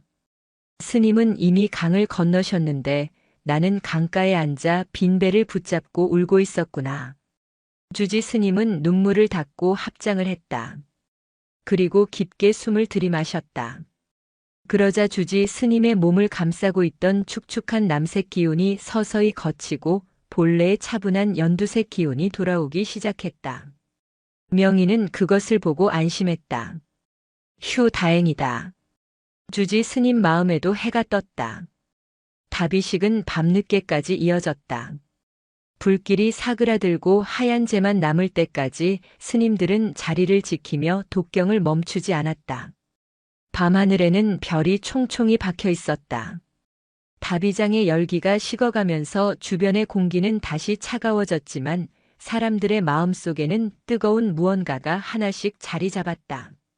명희는 수치된 장작더미 앞에 쭈그리고 앉았다. 스님 잘 가세요.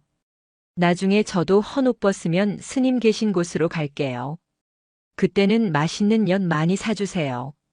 명희는 주머니에서 꼬깃꼬깃해진 엿 하나를 꺼냈다. 며칠 전 법운 스님이 나중에 내가 먹거라 하며 돌려주셨던 그 엿이었다. 명희는 엿을 까서 제 위에 살포시 올려놓았다. 이거 드시고 가세요. 가는 길에 배고프시면 안 되잖아요. 열기에 엿이 스르르 녹아내렸다. 달콤한 냄새가 매캐한 냄새와 섞여 공기 중으로 퍼져나갔다. 그 순간 제 속에서 작은 불티 하나가 톡 하고 튀어올랐다. 불티는 밤바람을 타고 뱅글뱅글 돌더니 명인의 코끝에 살짝 내려앉았다가 사라졌다. 따뜻했다. 마치 스님이 그래 잘 먹으마 하고 장난스럽게 코를 튕기신 것 같았다. 명인은 코를 찡긋하며 배시시 웃었다. 슬픔은 사라지지 않았다. 그리움도 여전했다. 하지만 명희는 알게 되었다. 이별은 영원한 단절이 아니라 형태를 바꾼 만남이라는 것을. 눈사람이 녹으면 물이 되고 물이 증발하면 구름이 되어 다시 눈으로 내리듯 법운 스님도 그렇게 돌고 돌아 다시 명인에게 올 것임을. 명인은 자리에서 일어났다.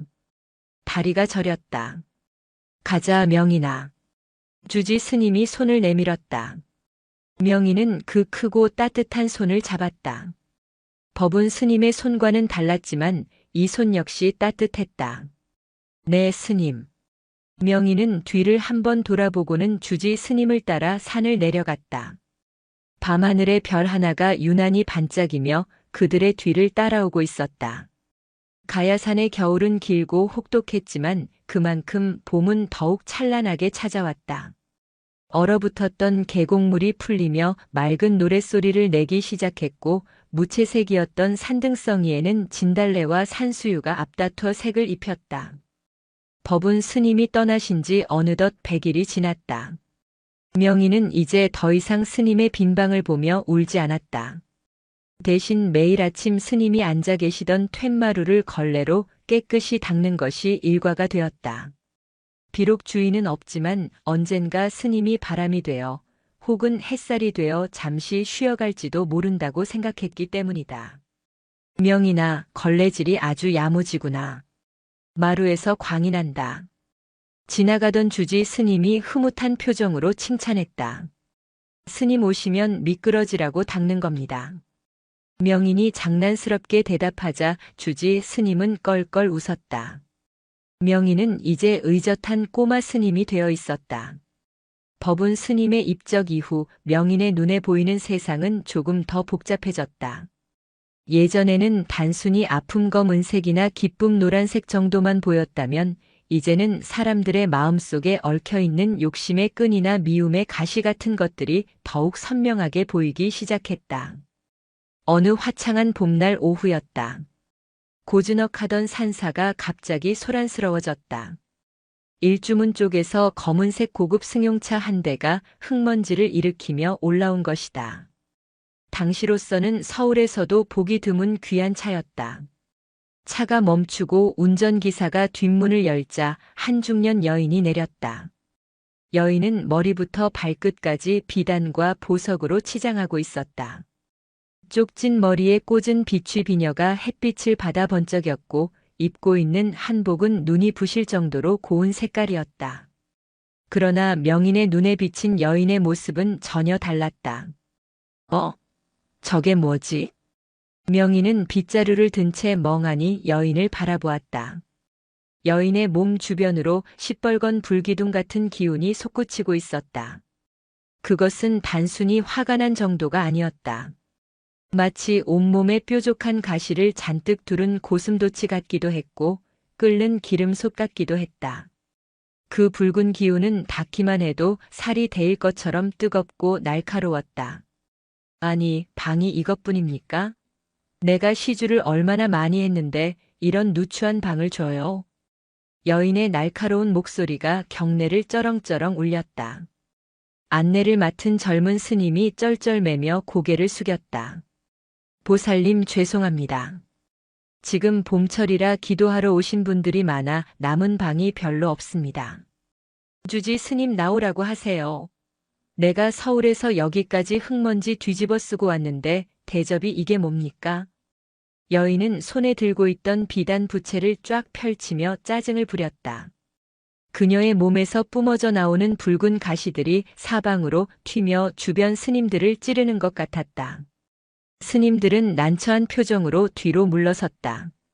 명희는 조심스럽게 다가갔다. 보통 아이라면 무서워서 도망갔겠지만 명희는 호기심이 두려움을 이겼다.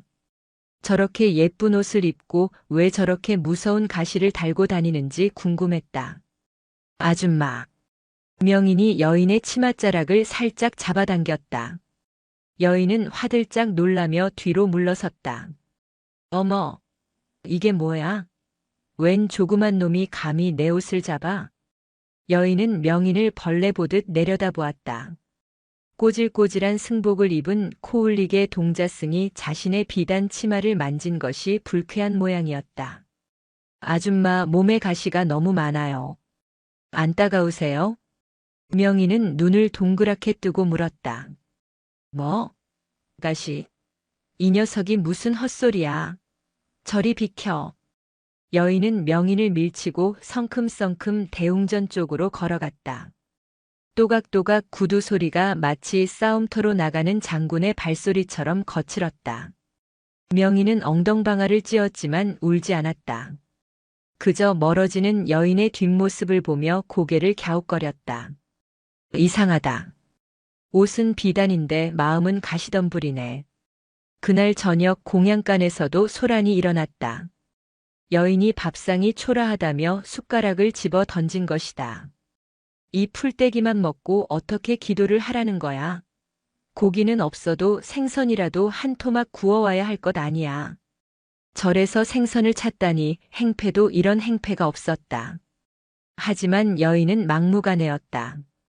알고 보니 그녀는 서울에서 알아주는 거부의 안주인인데 남편의 외도와 자식 문제로 화병이 나서 요양차절을 찾은 것이었다. 마음의 병을 고치러 왔지만 그녀는 자신이 병든 줄 모르고 세상 탓만 하고 있었다. 주지 스님이 직접 나서서 여인을 달랬지만 소용없었다.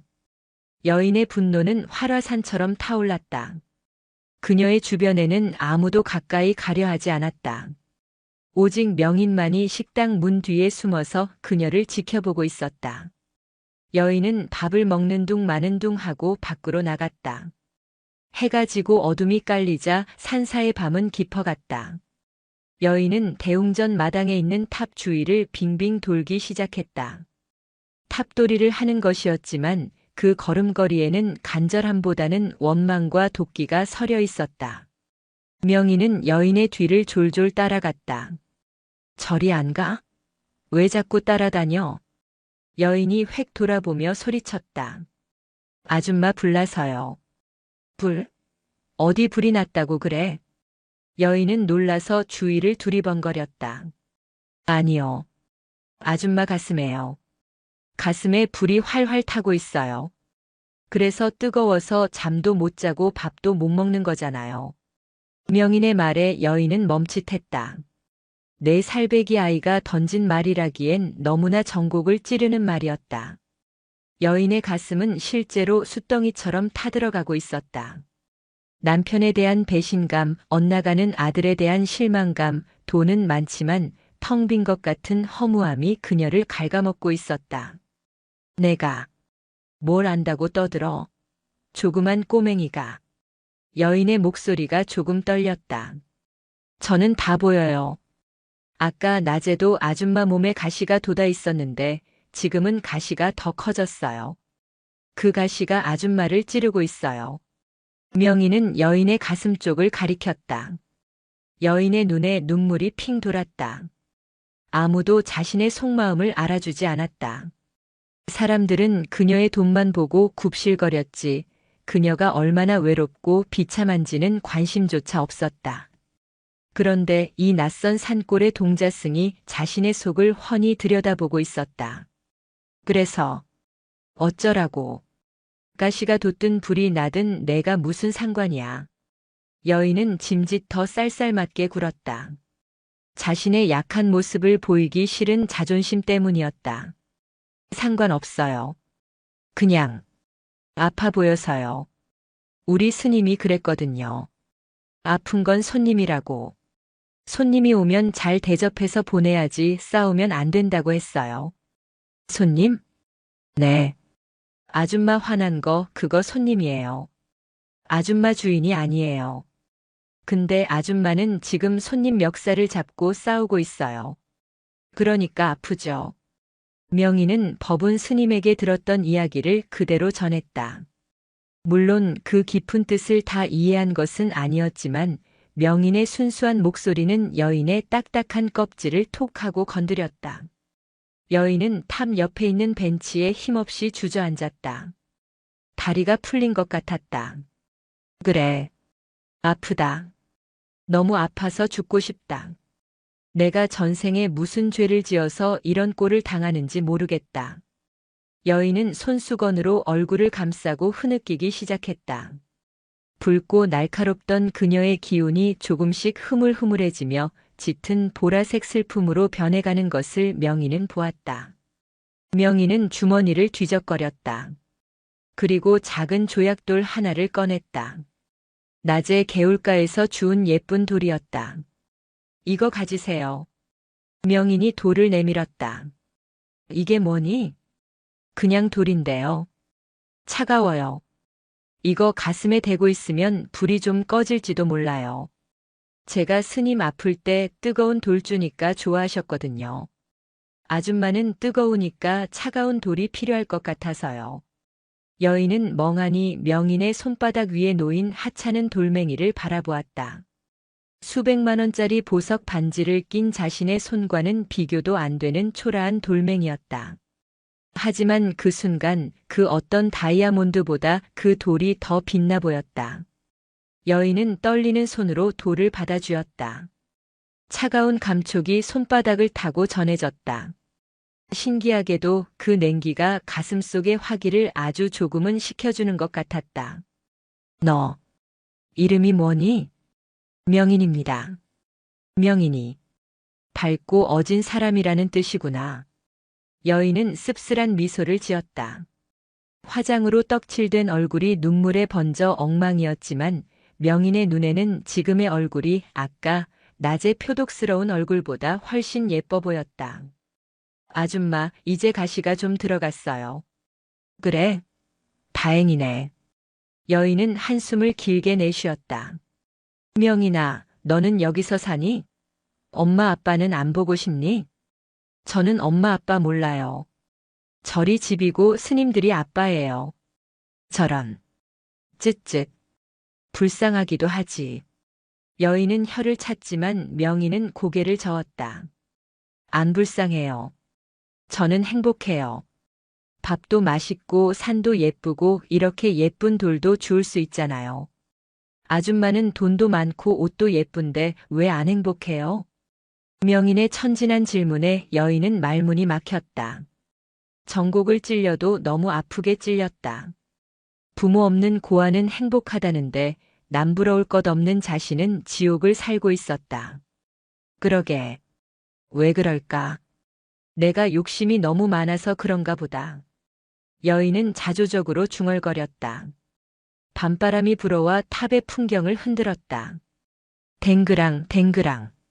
맑은 소리가 여인의 복잡한 머릿속을 씻어주는 듯 했다. 아줌마 욕심은 무거운 짐이래요. 그거 내려놓으면 둥둥 뜰 수 있대요. 우리 스님이 가르쳐 줬어요. 짐을 내려놓으라고. 말은 쉽지. 그게 마음대로 되면 누가 고생을 하겠니? 여인은 한숨을 쉬면서도 명인의 옆자리를 툭툭 쳤다. 여기 좀 앉아봐라. 내가 내 옆에 있으니까 좀 시원한 것 같다. 명인은 벤치에 기어 올라가 여인의 옆에 앉았다. 여인에게서 진한 향수 냄새가 났다. 절 냄새와는 다른 세상의 냄새였다. 하지만 명인은 코를 막지 않았다. 그 냄새 밑에 깔린 퀴퀴한 슬픔의 냄새를 맡았기 때문이다. 아줌마, 이제 울지 마세요. 제가 옆에 있어 드릴게요. 명희는 여인의 비단 치마 위에 자신의 작은 손을 올렸다. 여인은 그 조그만 손을 물끄러미 바라보다가 자신의 큰 손으로 덮어주었다. 따뜻했다. 남편의 손보다 자식의 손보다 훨씬 더 따뜻하고 믿음직스러웠다. 그날 밤 여인은 처음으로 숙면을 취했다. 꿈속에서 그녀는 가시나무 숲을 헤매고 있었는데 어디선가 나타난 작은 새 한 마리가 가시나무를 하나씩 쪼아서 꽃으로 바꾸는 꿈을 꾸었다. 다음 날 아침 해인사는 묘한 긴장감에 휩싸였다. 어제까지만 해도 히스테리를 부리던 여인이 아침 공양 시간에 얌전히 나타난 것이다. 짙은 화장을 지우고 수수한 옷으로 갈아입은 여인은 훨씬 편안해 보였다. 여인은 밥 투정을 하는 대신 묵묵히 숟가락을 들었다. 밥알을 씹으며 눈물을 글썽이기도 했지만 어제처럼 그릇을 던지지는 않았다. 스님들은 안도의 한숨을 내쉬었다. 식사가 끝나고 여인은 주지 스님을 찾아갔다. 스님, 제가 어제는 결례를 범했습니다.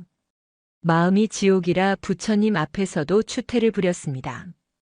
여인은 정중하게 삼배를 올렸다. 주지 스님은 놀라면서도 반갑게 맞이했다. 아닙니다. 오죽 답답하셨으면 그러셨겠습니까? 마음이 좀 편해지셨는지요. 어젯밤에 작은 스승님을 만났습니다. 그분이 제게 큰 가르침을 주셨습니다. 작은 스승님이라니요? 주지 스님이 의아해하자 여인은 마당에서 빗자루질을 하고 있는 명인을 가리켰다. 저 아이 말입니다. 주지 스님은 껄껄 웃었다. 허허, 명인이가 제 몫을 했군요. 저 아이가 눈이 좀 밝습니다. 여인은 며칠 더 절에 머물기로 했다. 그녀는 더 이상 방에 틀어박혀 있지 않았다. 명인이 가는 곳이면 어디든 졸졸 따라다녔다. 명인이 마당을 쓸면 옆에서 거들었고 명인이 산책을 가면 뒤따라갔다. 마치 귀부인이 시동을 모시는 모양새였다. 오후에는 비가 내렸다. 봄비치고는 제법 굵은 빗줄기였다. 명인은 처마 밑에 앉아 떨어지는 빗물을 구경하고 있었다. 여인도 그 옆에 자리를 잡았다. 명인아, 비가 오니까 땅이 질척거려서 싫구나. 내 구두에 흙이 묻을까봐 걱정이다. 여인은 여전히 깔끔한 것을 좋아했다. 아줌마, 진흙이 있어야 연꽃이 피어요. 명인이 뜬금없는 소리를 했다. 연꽃? 네. 연꽃은 깨끗한 물에서는 안 자란대요. 더럽고 냄새나는 진흙 속에서만 예쁜 꽃을 피운대요. 스님이 그랬어요. 우리 마음도 똑같다고. 마음도?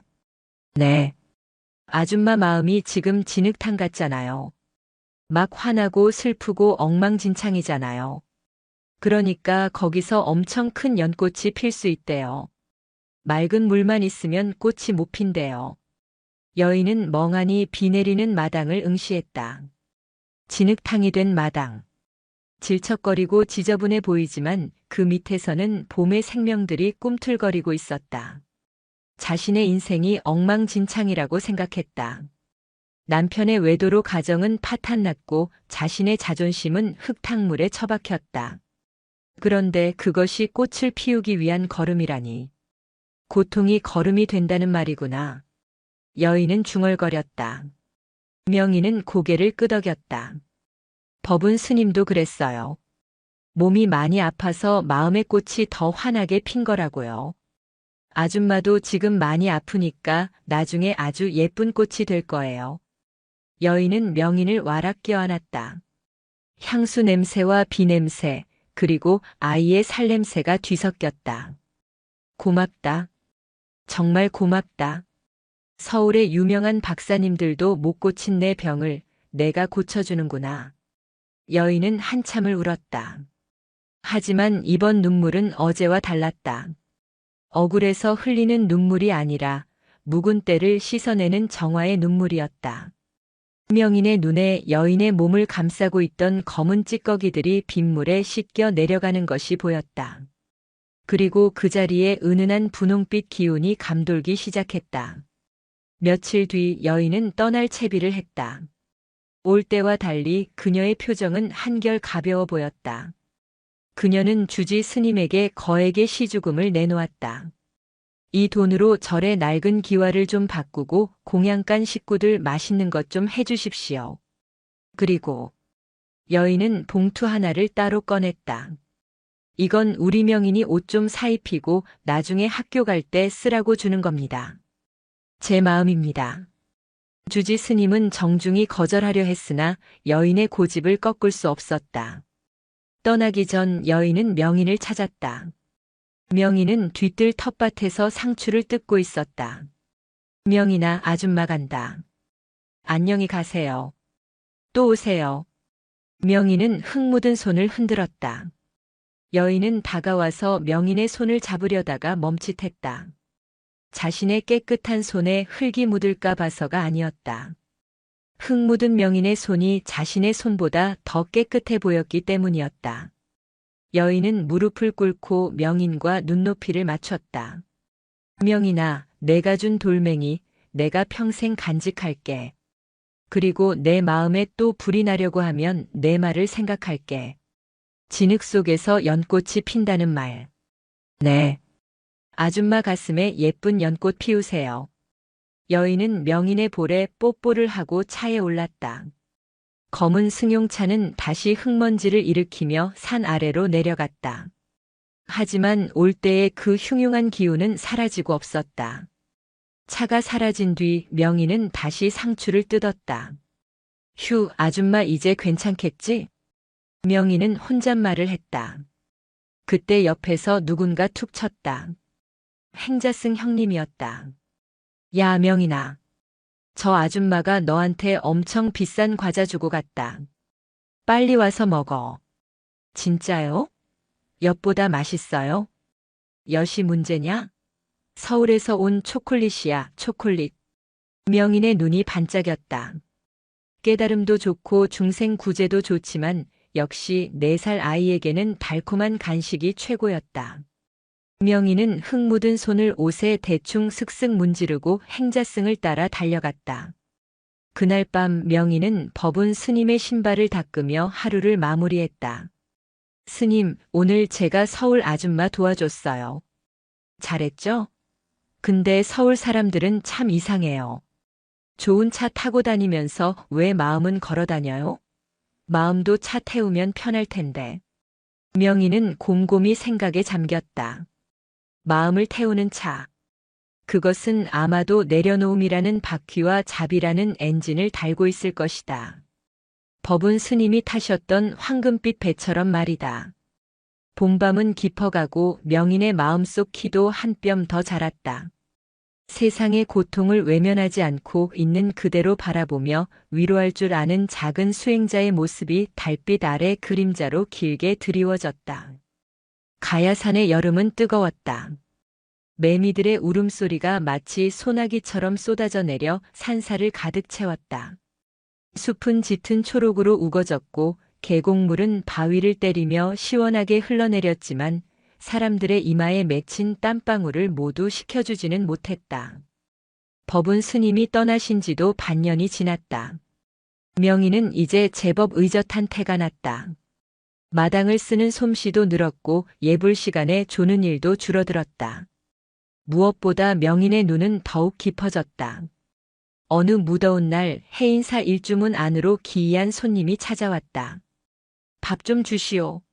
배가 고파서 창자가 꼬일 지경이오. 다 떨어져서 너덜너덜한 승복을 걸치고 머리는 며칠을 안 감았는지 떡이 져 있는 한 노승이었다. 냄새는 또 어찌나 지독한지 근처에만 가도 코를 쥐게 만들었다.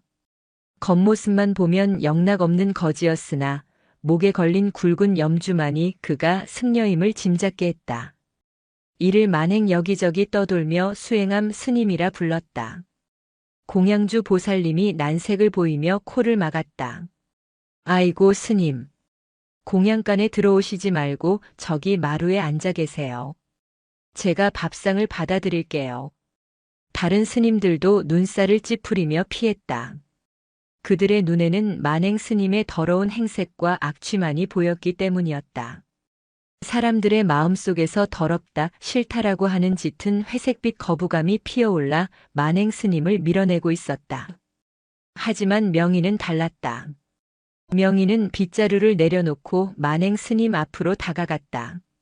그리고 쪼그려 앉아 스님의 얼굴을 빤히 쳐다보았다. 뭘 보느냐, 꼬마야. 내 얼굴에 밥풀이라도 묻었느냐? 만행 스님이 누런 이를 드러내며 낄낄거렸다. 스님, 냄새가 아주 지독합니다.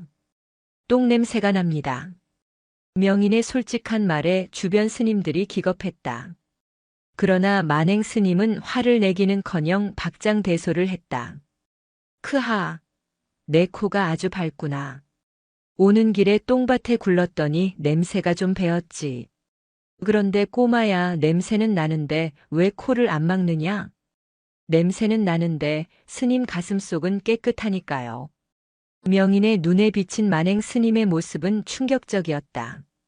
겉모습은 오물 뒤집어 쓴 거지였지만 그 내면에는 법운 스님에게서 보았던 것보다 더 강렬하고 거대한 불기둥이 솟구치고 있었다. 그것은 마치 용광로처럼 뜨겁고 태양처럼 눈부신 붉은 황금빛이었다. 그 빛이 어찌나 강한지 겉에 묻은 더러움 따위는 순식간에 태워버릴 기세였다. 호! 만행 스님의 눈빛이 달라졌다. 장난기 서린 눈매 속에 날카로운 칼날 같은 형형함이 스쳤다. 내 눈에는 무엇이 보이느냐? 똥 묻은 헝겊 속에 엄청나게 큰 보석 구슬이 보입니다. 너무 밝아서 눈이 부십니다. 만행 스님은 밥상을 받아들고는 개걸스럽게 먹기 시작했다. 국물을 흘리고 쩝쩝 소리를 내며 먹는 모습은 영락없이 품이 없는 거린이었다. 하지만 명희는 그 모습을 보면서도 혐오감을 느끼지 않았다. 저건 다 연극이야. 진짜 모습은 저 안에 있어. 식사를 마친 만행 스님은 트림을 꺽 하더니 명인을 불렀다. 얘야, 이리 와보거라. 명인이 다가가자 스님은 자신의 품에서 무언가를 꺼냈다. 꼬질꼬질한 헝겊에 쌓인 것이었다. 이게 뭐게? 스님이 헝겊을 풀자 그 안에는 말라 비틀어진 개똥 참외 하나가 들어있었다. 참외입니다. 그래. 썩어서 뭉그러진 참외지. 사람들은 이걸 보면 더럽다고 피한다. 너도 먹기 싫지? 네. 상한 것 같습니다. 그렇지. 겉은 상했지. 하지만 이걸 땅에 심으면 어떻게 되겠느냐? 싹이 나고 다시 참외가 열립니다. 옳지. 겉껍질이 썩은 것은 거름이 되기 위함이다. 썩은 것 안에 생명이 들어있다. 사람들은 겉모습만 보고 깨끗하다, 더럽다, 귀하다, 천하다 나누지만 본질은 다 똑같은 씨앗이다. 만행 스님은 명인의 머리를 쓰다듬었다. 스님의 손은 거칠고 때가 끼어 있었지만 명인의 정수리로 전해지는 기운은 따뜻한 온천수처럼 맑았다. 내 눈이 보배로구나. 하지만 조심하거라. 본다고 해서 다 아는 것은 아니다. 때로는 눈에 보이는 색깔조차 너를 속일 수 있다. 진짜는 눈으로 보는 게 아니라 마음으로 보는 것이다. 마음으로요? 그래. 내가 보는 그 검은 아지랑이, 황금빛 구슬. 그것들도 결국은 형상이다. 언젠가는 그 형상마저 지워버리고 아무것도 없는 텅 빈 허공을 볼 줄 알아야 한다. 그게 진짜 자유다. 어려운 말이었다. 형상마저 지워버리라니. 명희는 고개를 갸웃거렸다. 그날 밤 만행 스님은 대웅전 법당에서 잠을 청했다. 다른 스님들은 냄새가 밴다며 걱정했지만 주지 스님만은 아무 말 없이 이불을 내주었다. 새벽 예불 시간 명희는 놀라운 광경을 목격했다. 법당 문을 열자 그곳에는 더러운 거지는 온데간데 없고 마치 부처님이 살아서 앉아 계신 듯한 거룩한 기운이 가득 차 있었다. 만행 스님이 가부좌를 틀고 앉아 있는데 그 몸에서 뿜어져 나오는 빛이 법당 안의 불상과 하나가 되어 어우러지고 있었다. 명희는 숨을 죽였다. 아, 더러운 것도 깨끗한 것도 없구나. 똥이 곧 금이고 금이 곧 똥이구나. 명희는 어렴풋이 깨달았다. 자신이 그동안 사람들의 마음을 색깔로 구분하며 이 사람은 나쁜 색, 저 사람은 좋은 색하고 나누었던 것조차 편견일 수 있음을. 법운 스님이 말씀하셨던 마음의 배를 탄다는 것은 단순히 고통을 피하는 것이 아니라 고통과 행복, 더러움과 깨끗함이라는 두 가지 파도를 모두 끌어안고 넘실거리는 것임을. 아침이 되자 만행 스님은 홀연히 사라졌다. 머물던 자리에는 냄새 대신 은은한 소량기만이 남아 있었다. 그리고 마루 위에는 명인을 위해 깎아 만든 작은 나무 피리 하나가 놓여 있었다. 명인은 피리를 불어보았다. 삐잉 마이너스 소리가 났다. 엉성한 소리였지만 명인에게는 세상에서 가장 맑은 소리처럼 들렸다. 스님, 안녕히 가세요.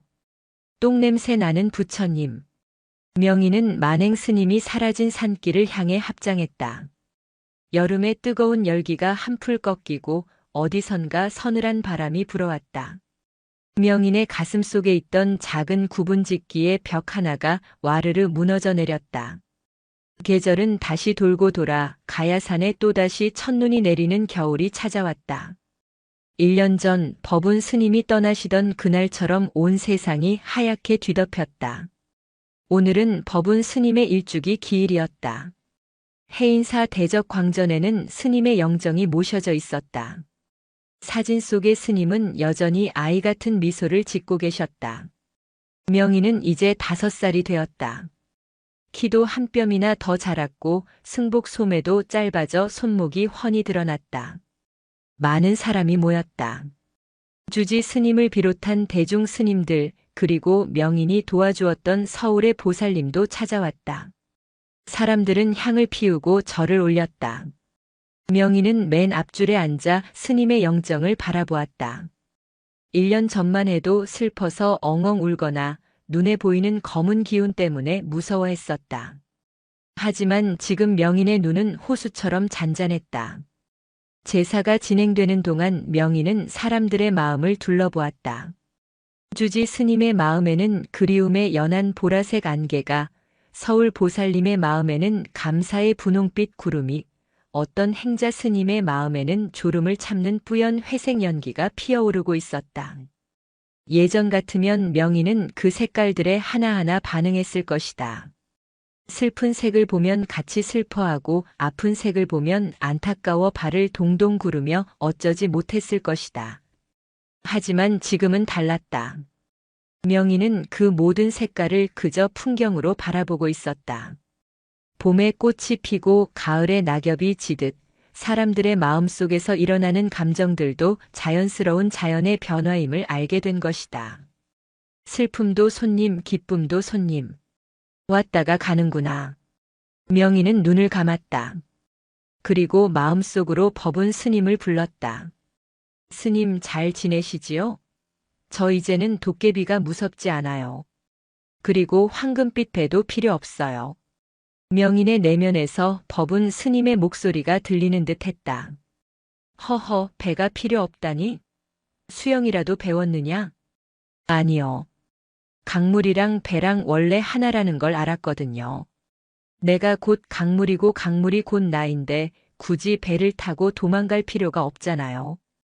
그냥 둥둥 떠서 흘러가면 되는걸요. 오냐 기특하구나. 내가 나보다 낫구나. 이제야 진짜 주인이 되었구나. 명인은 빙그레 웃었다. 눈을 뜨자 영정 사진 속의 스님도 윙크를 하는 것처럼 보였다. 제사가 끝나고 사람들이 흩어졌다. 명인은 혼자서 법운 스님이 생전에 머물던 방 쪽으로 걸어갔다. 지금은 비어있는 방. 툇마루에는 명인이 1년 동안 닦고 또 닦아 반질반질한 윤기가 흐르고 있었다. 명인은 툇마루에 걸터 앉았다. 눈 내리는 마당이 한눈에 들어왔다. 그때 한 젊은 처사가 절뚝거리며 다가왔다. 다리를 다친 모양이었다. 처사의 얼굴은 고통으로 일그러져 있었고 다리 주변에는 명인에게 익숙한 검은 아지랑이가 피어오르고 있었다. 아이고 다리야. 꼬마 스님 여기서 좀 쉬어가도 되겠습니까? 처사가 끙끙 앓으며 물었다. 네, 쉬었다 가세요. 명인은 방석을 내주었다. 처사는 다리를 뻗고 앉아 연신 신음소리를 냈다. 산길을 내려오다 접질렸는데 너무 아프네. 재수가 없으려니. 처사의 몸에서 뿜어져 나오는 검은 기운이 명인 쪽으로 스멀스멀 기어왔다. 1년 전에 명인이라면 기겁을 하고 피하거나 대신 아파해 주려고 했을 것이다. 하지만 명인은 도망가지 않았다. 명인은 가만히 손을 뻗어 처사의 검은 기운 위에 손을 얹었다. 만지지는 않고 허공에 띄운 채였다. 아저씨 많이 아프시지요? 그래, 뼈가 부러진 것 같아. 아파 죽겠어. 아픈 건 아저씨 다리지만 아저씨 마음까지 부러진 건 아니에요. 뭐? 그게 무슨 소리냐? 명희는 싱긋 웃으며 자신의 가슴을 가리켰다. 여기는 안 아프잖아요. 아프다고 화를 내면 마음도 같이 다쳐요. 그냥 다리가 아프구나 하고 바라보세요. 그러면 덜 아파요. 처사는 황당하다는 표정으로 명희를 쳐다보았다. 그런데 묘한 일이었다. 이 조그만 동자승의 맑은 눈동자를 들여다보고 있자니 짜증스럽고 화가 났던 마음이 눈 녹듯 사그라지는 것이었다. 아이의 미소에서 뿜어져 나오는 평온한 기운이 처사의 마음속으로 흘러들어왔다. 명희는 보았다. 자신이 굳이 억지로 무언가를 하지 않아도 자신의 마음이 고요한 호수처럼 평화로우면 그 평화가 파동처럼 퍼져나가 타인의 고통을 잠재운다는 것을. 내가 웃으면 세상도 웃는구나. 그것이 바로 일체유심조였다. 세상이 나를 괴롭히는 것이 아니라 내 마음이 세상을 그리고 있었던 것이다. 내가 해가 되면 세상은 밝아지고 내가 구름이 되면 세상은 어두워진다. 참. 내 말을 들으니 진짜 좀 덜 아픈 것 같기도 하고. 신기한 꼬마 스님이네. 처사는 멋쩍게 웃으며 통증을 잊은 듯 했다. 눈발이 굵어졌다. 명희는 자리에서 일어나 마당으로 내려갔다. 하늘에서 펑펑 쏟아지는 눈송이들. 그 눈송이 하나하나에는 아무런 색깔이 없었다. 그것은 기쁨도 아니요, 슬픔도 아니요, 고통도 아니었다. 그저 있는 그대로의 자연이었다. 명희는 두 팔을 활짝 벌리고 빙글빙글 돌았다. 회색 승복 자락이 바람에 나부꼈다. 스님, 보세요. 저는 이제 다 보여요. 명희는 하늘을 향해 외쳤다. 검은색도 예쁘고 황금색도 예뻐요. 아픈 것도 내 친구고 안 아픈 것도 내 친구예요. 다 내 마음속에 사는 식구들이에요. 명인의 외침이 가야산 골짜기로 메아리 쳤다. 이제 명인의 눈에는 사람들의 마음속 색깔이 더 이상 분리되어 보이지 않았다. 검은 아지랑이와 황금빛 구슬, 회색 안개와 분홍빛 구름이 모두 하나로 어우러져 거대한 무지개처럼 빛나고 있었다. 그것은 삶이라는 거대한 그림이었다. 어디선가 댕그랑 풍경 소리가 들려왔다. 그 소리는 마치 법운 스님이 그래, 바로 그것이다라고 답하는 소리 같았다. 명희는 멈춰 서서 산 아래 세상을 내려다보았다. 굽이굽이 이어진 산자락 너머로 마을들이 보이고 사람들이 살아가는 세상이 보였다. 저곳에는 여전히 수많은 고통과 눈물이 있을 것이다. 하지만 명희는 더 이상 두렵지 않았다. 자신의 작은 가슴 속에 온 우주를 품을 수 있는 커다란 바다가 생겼으니까. 어떤 파도가 쳐도 끄떡없는 고요한 바다가. 명희는 합장하고 산을 향해 깊이 고개를 숙였다. 나무아미타불 관세음보살. 고개를 든 명인의 얼굴에는 4살 아이의 천진난만함과 100년 묵은 선승의 깊은 평온함이 함께 서려 있었다. 눈송이가 명인의 속눈썹에 내려앉아 별처럼 반짝였다. 가야산의 겨울은 추웠지만 명인이 서 있는 그 자리만큼은 봄날처럼 따뜻했다. 동자승의 깨달음이 온 세상을 따스하게 덮어주고 있었다.